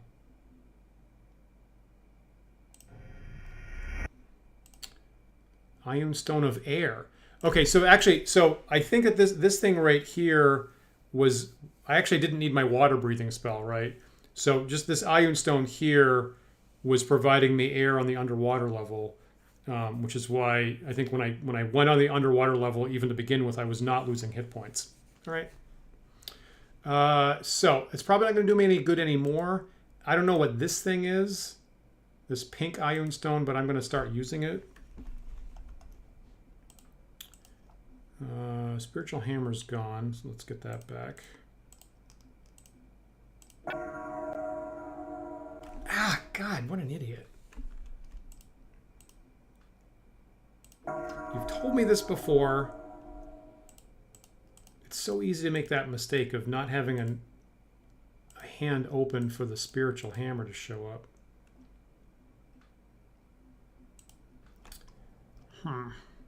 Anywho. I can just rest up and get more. That's fine. Great.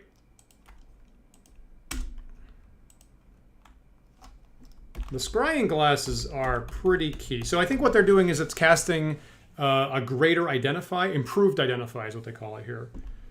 Which tells you exactly what the magic item is. Now, if I was a mage, or if I was a magic user, I could actually just get improved Identify on my own. But for any other character class... Oh, crap. I've boxed myself in.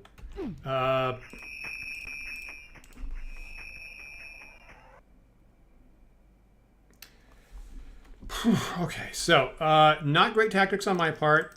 Got myself trapped in a dead-end corridor. Fortunately, we do have the Amulet of Imminent Return.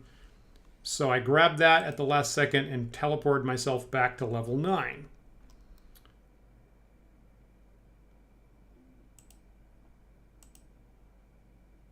I guess I must have left the Spiritual Hammer on the I must have left a Spiritual Hammer on level 10 before I teleported away.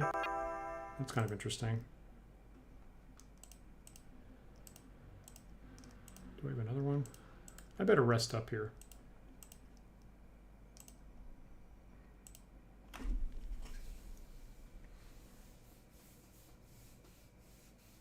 I feel like if you ever wonder like why classic D&D has so many dead-end corridors, that's why, is to challenge the players into not getting confused and trapping themselves with a one-hit kill you monster like that.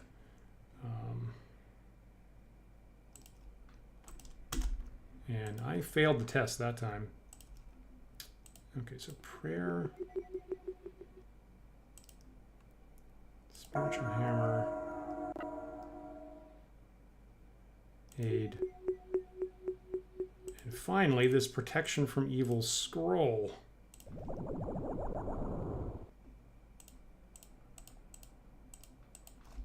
And of course, that's why I keep the amulet in that slot right next to your hand, because when you need that, you need it fast. All right, no problem. Back on level 10. So I'm going to have to fight through some of these monsters again. God damn it.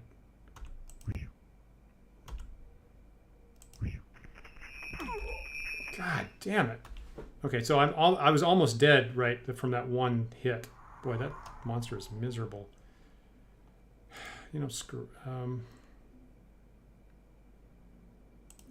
Where's the healing kiosk here? It's up here? So if I fight my way through one monster, I can get there. Interesting. So you're looking at the fair abilities in the books. According to the Forgotten Realms wiki, it first appeared in the Monstrous Compendium, Forgotten Realms Appendix. Interesting. They condensed a bunch of the Greater Fair's abilities to make it video gameable. It's perma-invisible. It's 16 hit dice. It's got 4 attacks, dealing 2 to 12 each. Wow, holy smoke. Yeah, in this game, it's just miserable. And for what it's worth, like the first time I see it, if I haven't played for a while, I keep thinking it's an intellect devourer. It kind of looks like this globy brain thing, sort of, with some tentacles. So I keep thinking it's an intellect devourer. And then it's doing this phasing job of it's visible and it's gone, and it's visible and it's gone while it's attacking. In this game, at least. Oh, that's right. Okay, get the fuck out of there. Okay, so I'm trying to adventure with 4 hit points through that hurt your feet area. Alright, that's not too bad.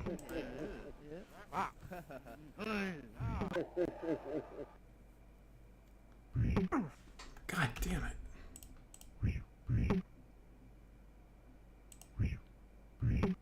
Interesting. Wand of distance. I hate that stuff. Interesting. So you got Dungeon Hack. Dark Queen Fenris, good to see you tonight. You got Dungeon Hack a couple days ago and learned to always put unidentified items on your left hand. Ah, shit on a stick.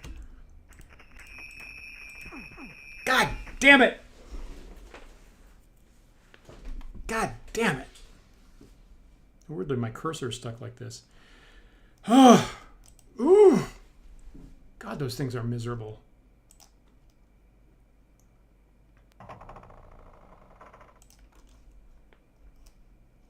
Thanks, Disparel. Thanks for pointing out the Ed in there. Okay, so I'm back here.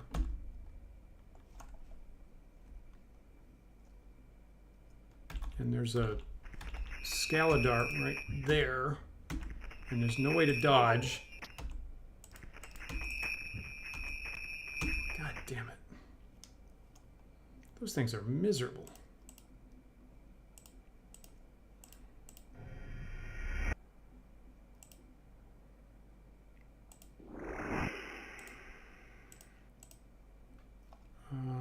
Right, same thing. So I leave the spiritual weapon behind when I teleport like that. Let's try that again.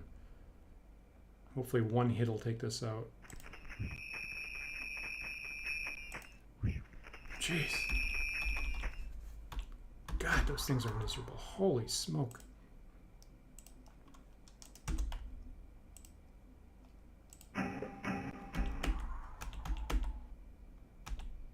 Another one. Okay, so I'm going to run not in the direction of the stairs, which is getting me boxed in.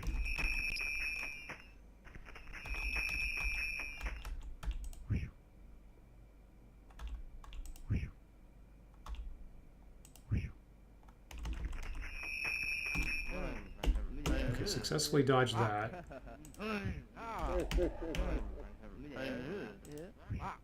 Now this guy I can take on if I need to.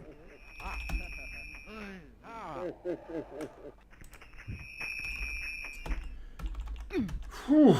Can you pray for a resist lightning spell? I do believe that's druid only. Yeah.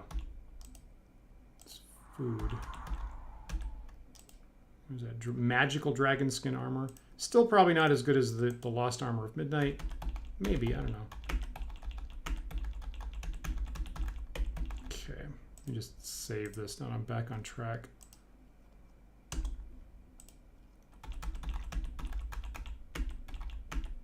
Miserable.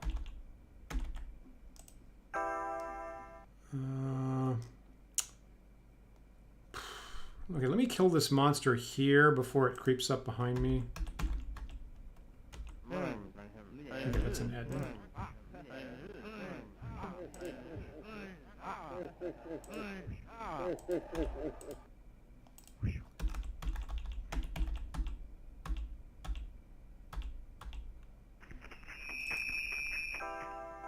Right. Oh god, this is Dragon Skin is AC 3 minus whatever its enchantment is. Yeah. So basically same as Plate Mail, of course. Boy, it sucks getting through this zone. Let me go this way, get out of the zone.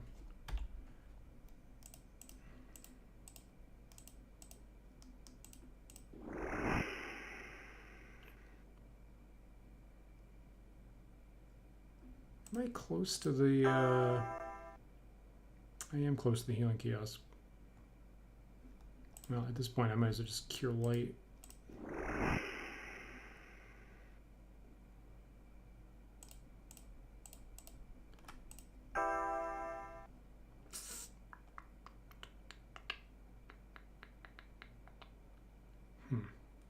You know, okay, let me explore southward here.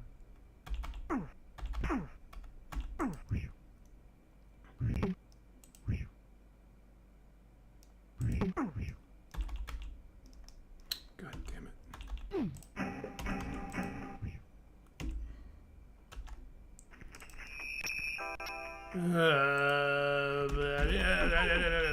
it. Holy shit. God damn, those things are hideous. Holy shit. 1 hit point left. Okay, so I'm going to dodge past this monster over to the healing spot. God, those guys are awful.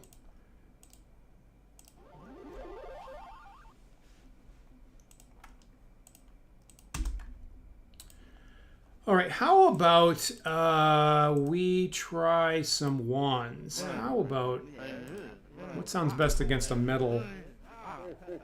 Seems like a wand of acid. Seems like so. I got wand of cold, wand of fire, wand of acid. Let's try. What are you? Oh, and it's gone. Okay, well, so much for that. Try this. God damn it! Here.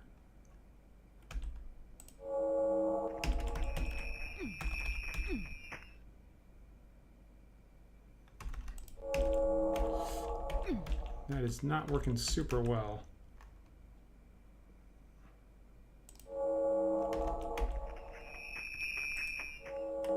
Okay, that seems to be not doing anything whatsoever.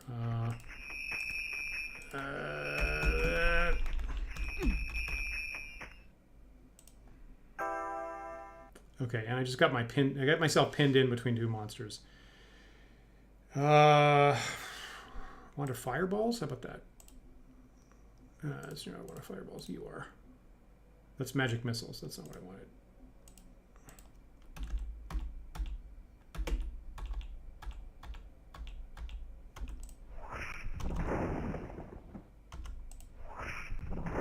Okay, now that at least does something. Okay, so wander fireballs. That's the ticket.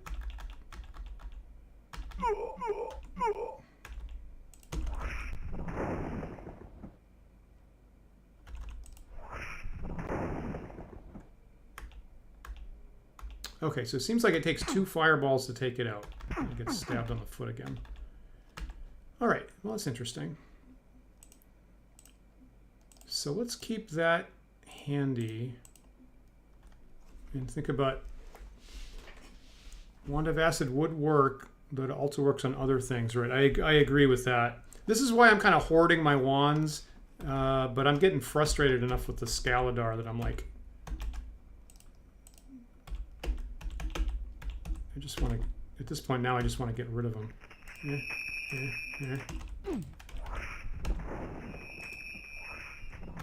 Okay, yeah, so it seems that it takes 2 hits, 2 fireball hits. This isn't even my only amulet of fireballs. What are you, a rock?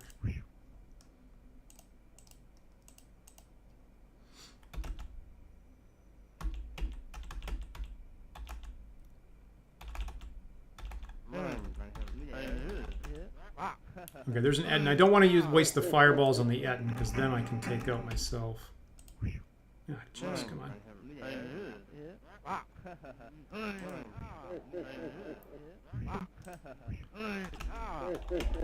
Okay, so there's that.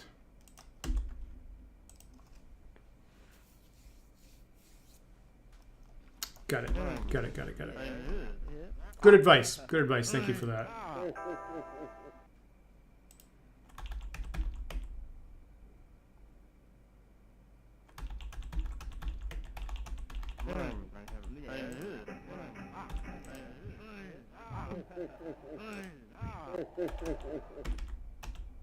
What are you?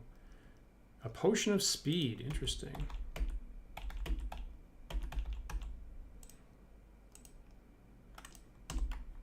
I must have identified one of those earlier. Okay, so it seems like I must be closing in on the end of this level here. So I'm kind of gauging, should I use the potion of speed or not? You know, okay, I'm going to look for illusory walls here.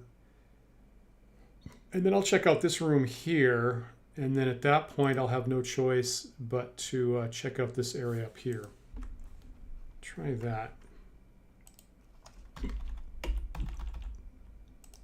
Okay, looking for illusory walls or something. Maybe here. Secret catch. Nope.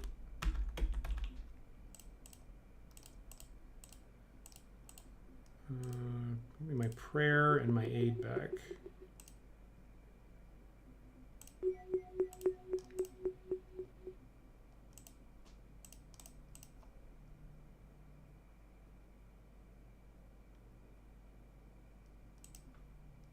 Did I deplete? I depleted the amulet of fireballs? Is that what just happened?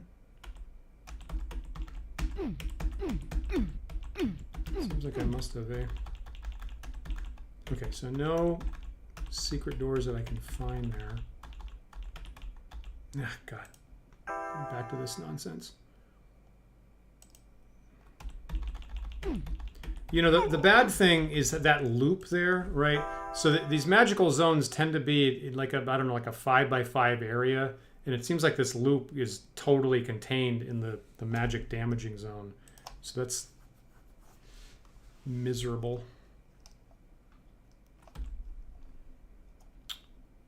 Okay, now I'm hurt.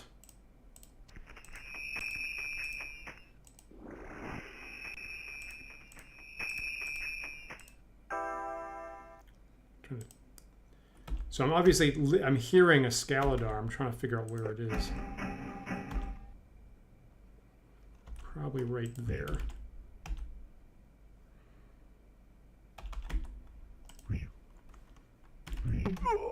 Ouch. That's a bad hit from that guy.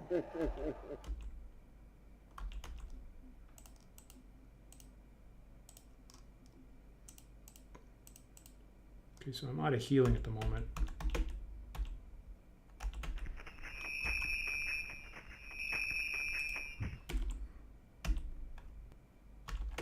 Weird.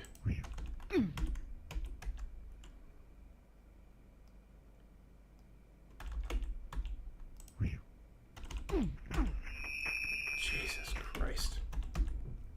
All right, I cannot make it to the healing kiosk. This is terrible. So I will rest up.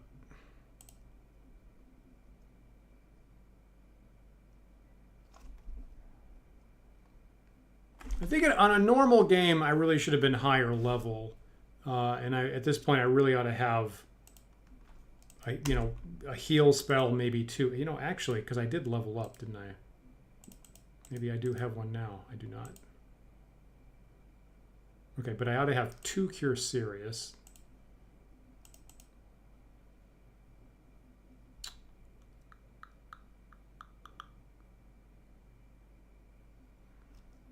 Just give myself an extra prayer. Okay.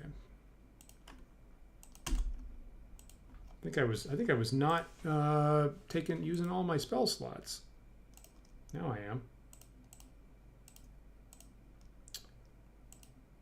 Okay, prayer. Did I put it back in my inventory? You're right. Here it is. Right. I put it right next to. I put it right next to my weapon slot. That's what's happening, and I lost track of it. Good point.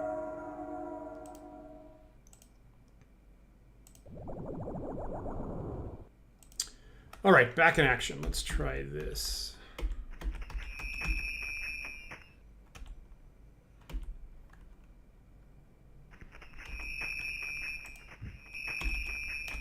All right, I will probably need healing by the time I get back up there. I will never need food again.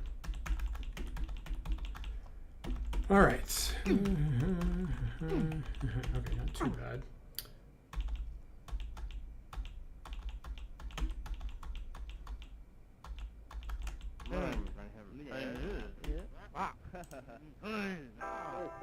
Okay, so I got a couple monsters up ahead of me. Like you.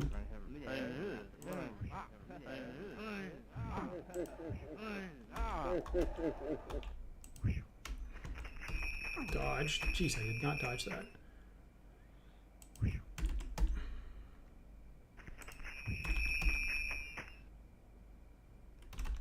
Waiting on the hammer. Okay.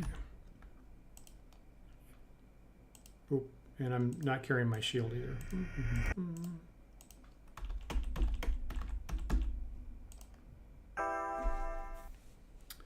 Okay, got a monster lurking right by the healing spot. And it's you.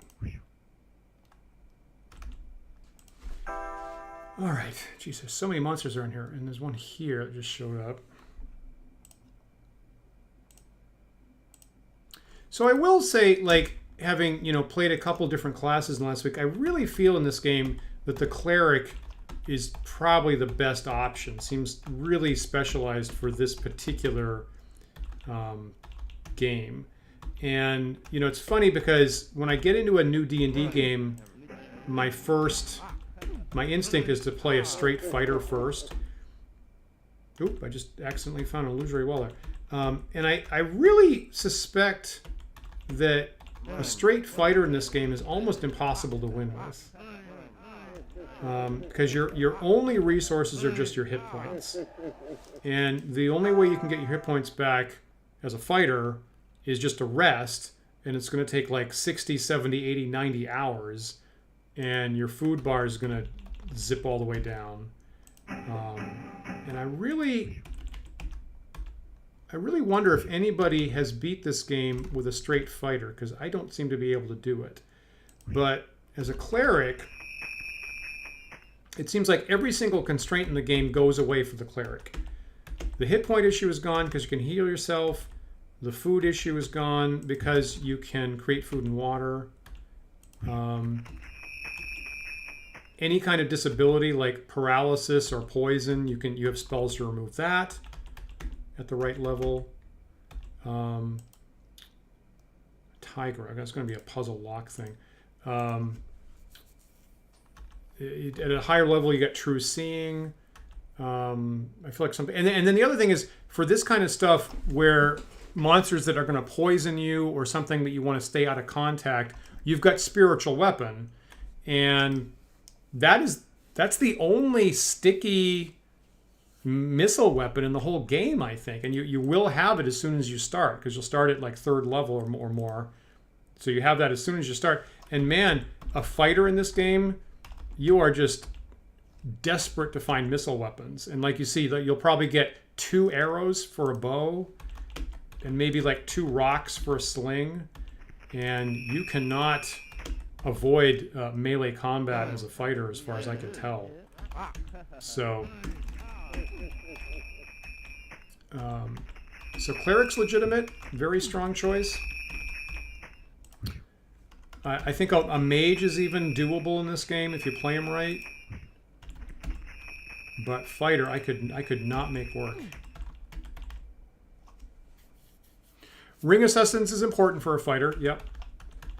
Because then you can rest up and get all your hit points back anytime you want. You're right. That would be a real game changer. But even so, even with that, I get to a level with undead, right? Level drain, cannot avoid that. Poison, cannot avoid that. I'm going to be in melee. I'm going to get hit at some point. And if I have the difficulty on moderate with the undead, I get to like level 3, and there's a level of lights. I cannot get through it.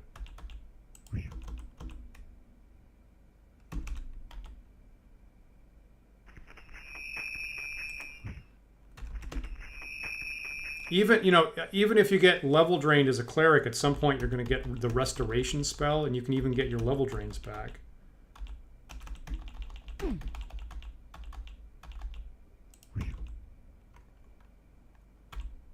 I am kind of done with this level. I'm done with the Scaladar here.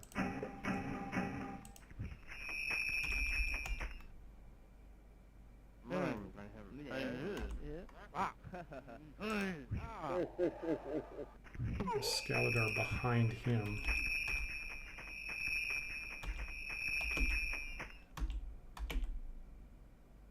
But it really seems to me like clerics are just totally specialized to win at Dungeon Hack. And you know, it's funny because again, that's not usually the very first class that I go for. So I stayed away from it for a while, but it seems pretty clear it's the best class here. Earl attains fighter level 8, gaining 3 hit points. Delightful.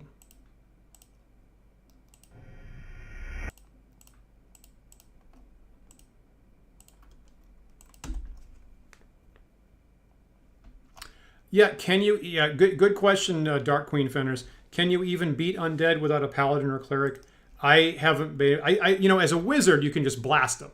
Okay, so as a magic user, you can stand off and you can just blast them with spells and not get in contact. I have not been able to beat a level full of undead as a fighter. You know, either ghouls with paralysis are gonna waste me. Jeez, that hurt.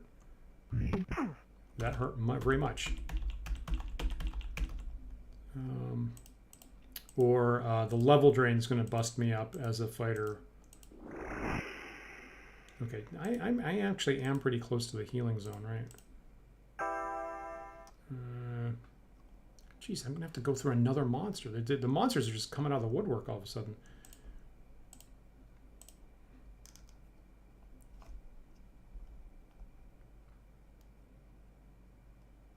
So I was playing a wizard, not a lot. I was playing a magic user just to kind of test it out the other day.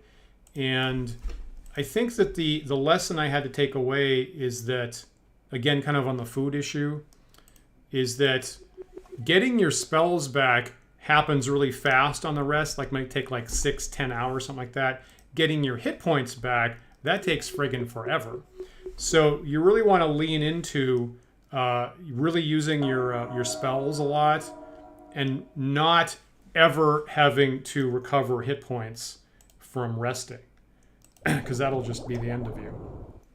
So again, your protective spells last all day, last like half a level. So I'm using the armor spell, I'm using protection from evil, anything I can pick up, and then just every blasty spell, just every single monster I go out with a blasty spell, magic missiles or burning hands to begin with, or fireball, and I get real, it's a little bit cheesy, but I get totally mercenary about just blast every single monster with a spell and then rest up and get more spells. And that is more profitable than risking a melee combat and having to get your hit points back on a rest, because it's going to take like 5 times longer. And that was kind of the lesson that I took away. Crap! Son of a bitch.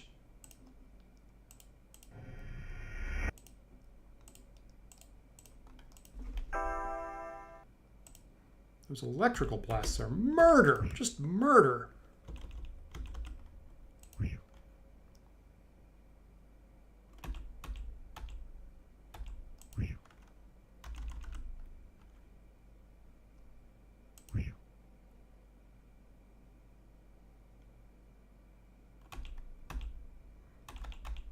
I'm trying to wait to hear the electrical blast sound. There we go, like this. And then dodge at the right time, but I don't always get it right. Interesting. Yeah, okay, so I see what you're saying to Sparrow a minute or two ago. So as a fighter, right, and sometimes I've done that. I've done the melee, you know, ranged weapons are pretty much not an option for the fighters.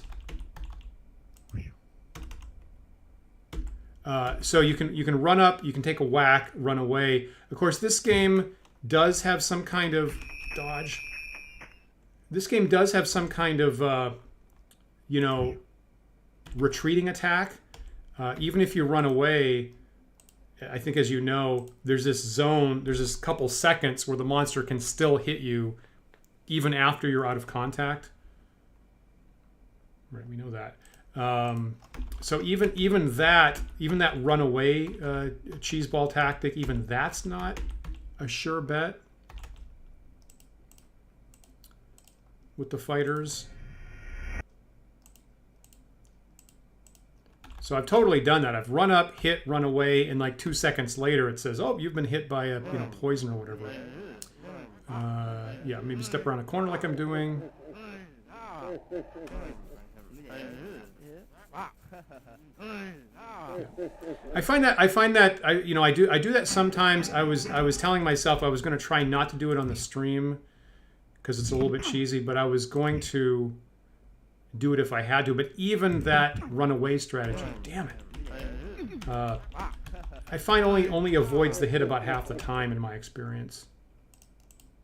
Possibly I'm not doing it exactly right. Okay, so what I am being cheesy about is I'm just resting up now to survive.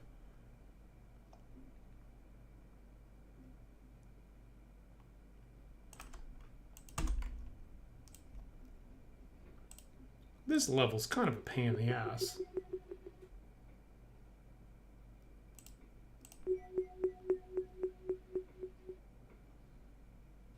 But that electrical blast like does 30 points of damage if it tags you.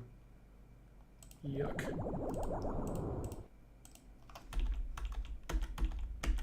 There are times in Dungeon Hack like one level's hideous, and then like you have the right gear or something, and the next level is not anywhere near as hard as the one you just got through.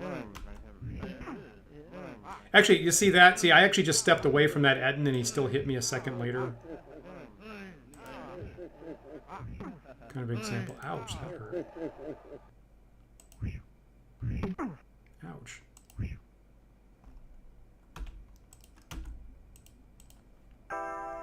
Now how far away am I from the healing zone? Whew, okay, I'm gonna make use of that.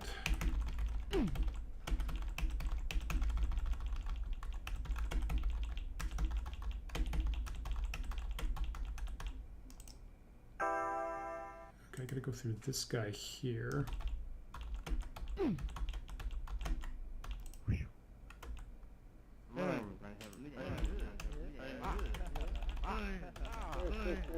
And there's this thing here. What is it?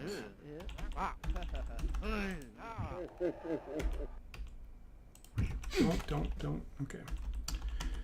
Whew, all right, anyway, all that just to get here.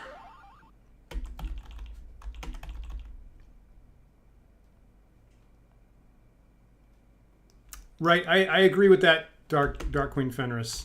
Yes, D&D is really supposed to be a team game. It's almost amazing that this solo mega dungeon here is even survivable at all. And as we know, they had to bend a lot of the rules, allow you to rest in the dungeon, which, you know, when I DM, I don't allow that at all. I'm just like, you want to rest up? You got to go back to town. The end. The fact that you never, time is suspended in the game when you rest up, so no monster ever interferes with you, right? That's a huge benefit. Kind of nerfing the paralysis and petrification effects. That's a huge benefit. If it wasn't for that, I mean, it would be obviously impossible. It's still pretty hard.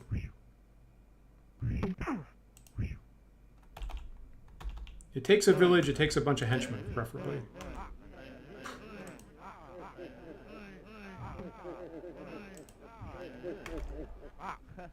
Good point. If they've started... I see. If they've started their attack animation, that's when it's too late to escape. Interesting.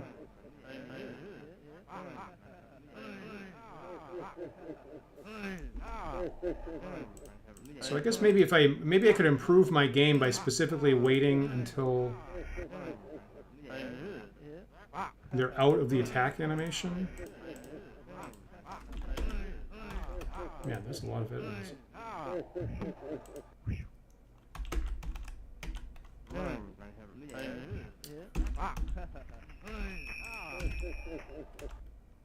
Okay, now I'm in a long corridor, which I'm not happy about. That's bad for the electrical blast. This guy I don't care about.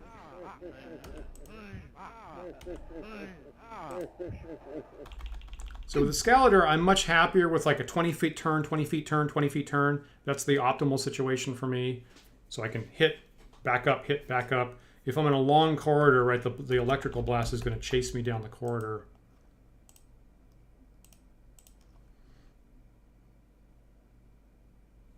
Right.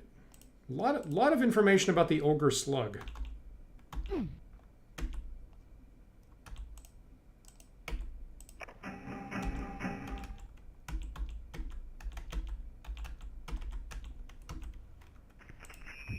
Man, will these guys never stop? Okay, so I got a long corridor behind me. Gotta be careful. Was that the end of that? No, no, no, no, no.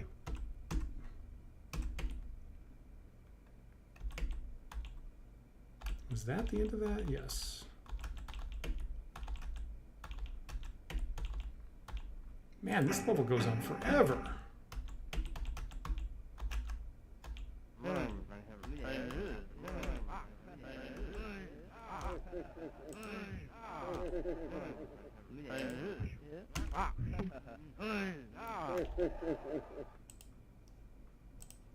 You know, a funny thing about this game is that there's no magic boots. I feel like you can have magic everything, right? I'm equipped with like magical everything except boots, and to my knowledge, there's no magic boots in the game. There's regular leather boots, and then there's drow boots, but I don't think either one of them are magical. And I'm like, why not? You know, why not? Damn it! I just totally threw away my hammer, didn't I? So I'm like, why not put in, you know, magical boots of Elvenkind? I'm not sure if the drow boots are magic or not, but I feel like probably not. Anyway, I have never found magical boots in the game.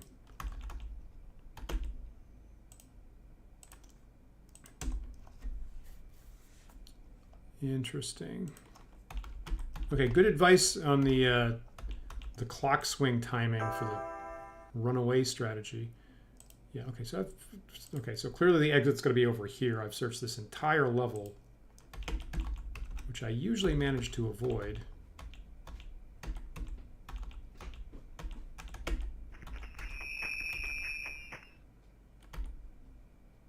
Right.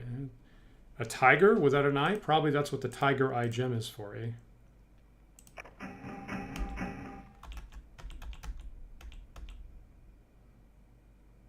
Oh, really? Drow boots supposedly let you move silently? Yeah. Yeah, see, right, I agree with that. I don't think it actually simulates anything about silence. What are you? Okay, that's some kind of animated armor thing there. Oh, he was not tough at all. Jeez. Okay, so I've explored 10 levels, right? 10 levels, and I've managed to find 3 arrows. 3 normal arrows, exactly 3 in that entire time, and that is how stingy the game is with ranged weapons. So if I was a fighter, right, I'd either be slinging with 2 stones or shooting 3 arrows at the end. And that is how bad it is about ranged weapons if you're not a magic user.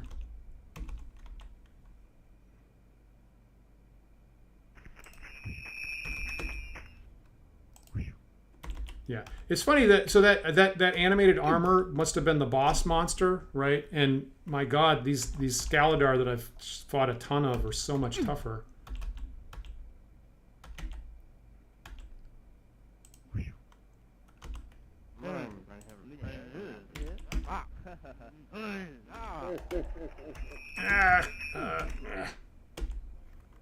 Okay, every time I groan, that's because I'm dodging. Oh God, my purse ball just went away. It's because I'm dodging an electrical blast.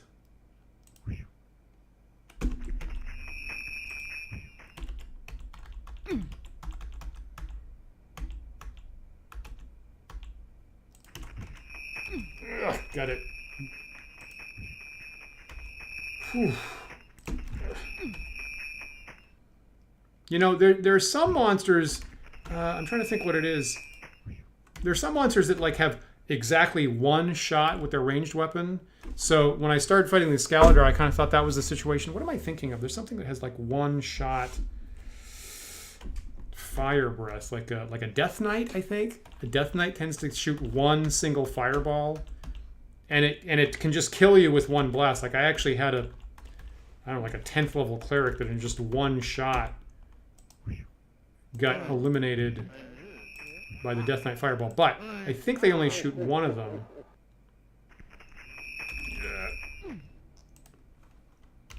Okay, so all my protection stuff is going away all at once. Let's fix that. God damn it.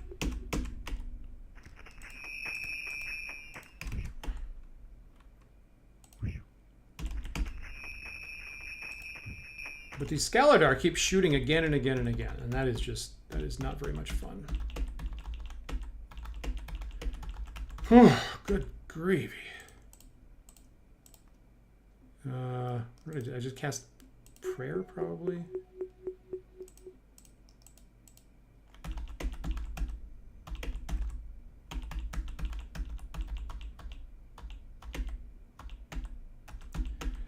Finally, okay, so there are the steps down to 11.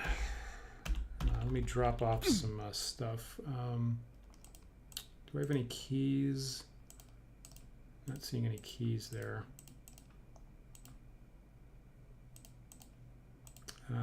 There's that Amulet of Fireballs. I'll put that with the other ones. That would be smart. Put these weapons up here.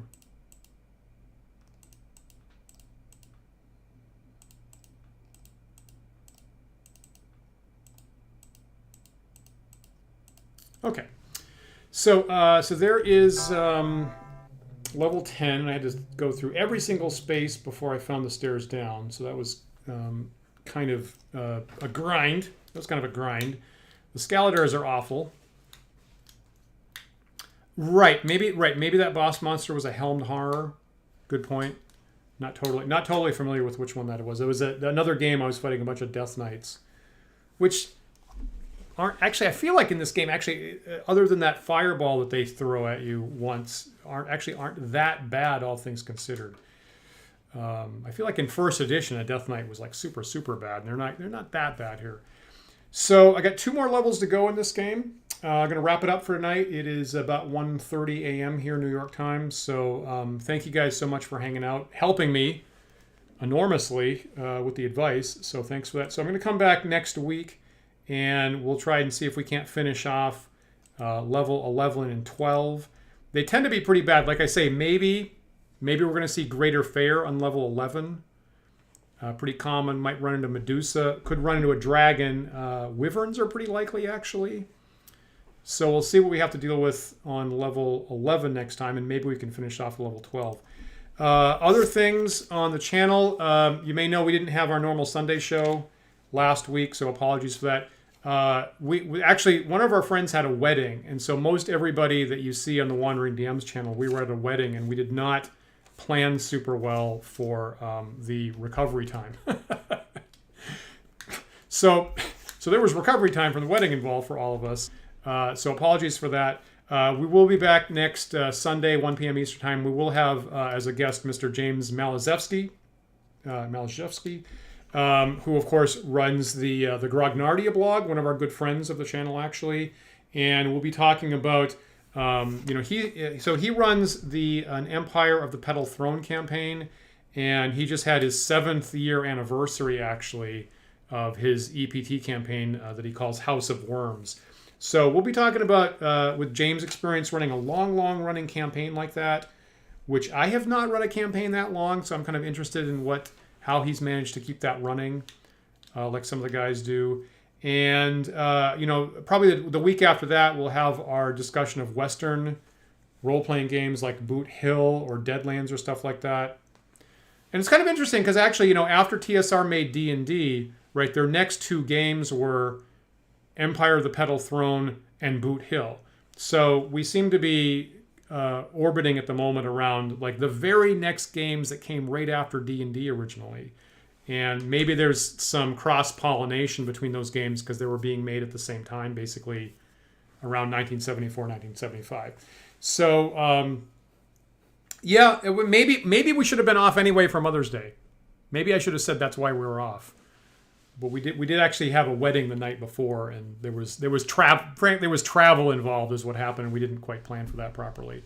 So had a good time. Everybody on the Wandering DMs channel had a pretty good time there. So nice to hang out with folks. And look forward to our interview with James Melizewski on Sunday, and then I'll be back next week, and we'll try to wrap up this game of Dungeon Hack and see if I can finally survive. Thank goodness I don't have it on permadeath. I'll just say that. Yeah. There you go. And that'll probably, I think I'm going to ask James that on Sunday, actually, aren't all role-playing games really Western themed in some sense? Isn't D&D really just a Western plot wrapped up with fantasy elements? Maybe that's a good question. He's actually, written a retrospective of Boot Hill in the past. And in fact, it's weird because if you look up the Wikipedia article about Boot Hill, they're going to quote James Melizewski in his retrospective that he wrote at one point, weirdly. So maybe I'm going to ask him about that and see if James agrees that all role-playing games are really Westerns. So I think that's a good observation. Oh no! How did you mean that, Disparrow?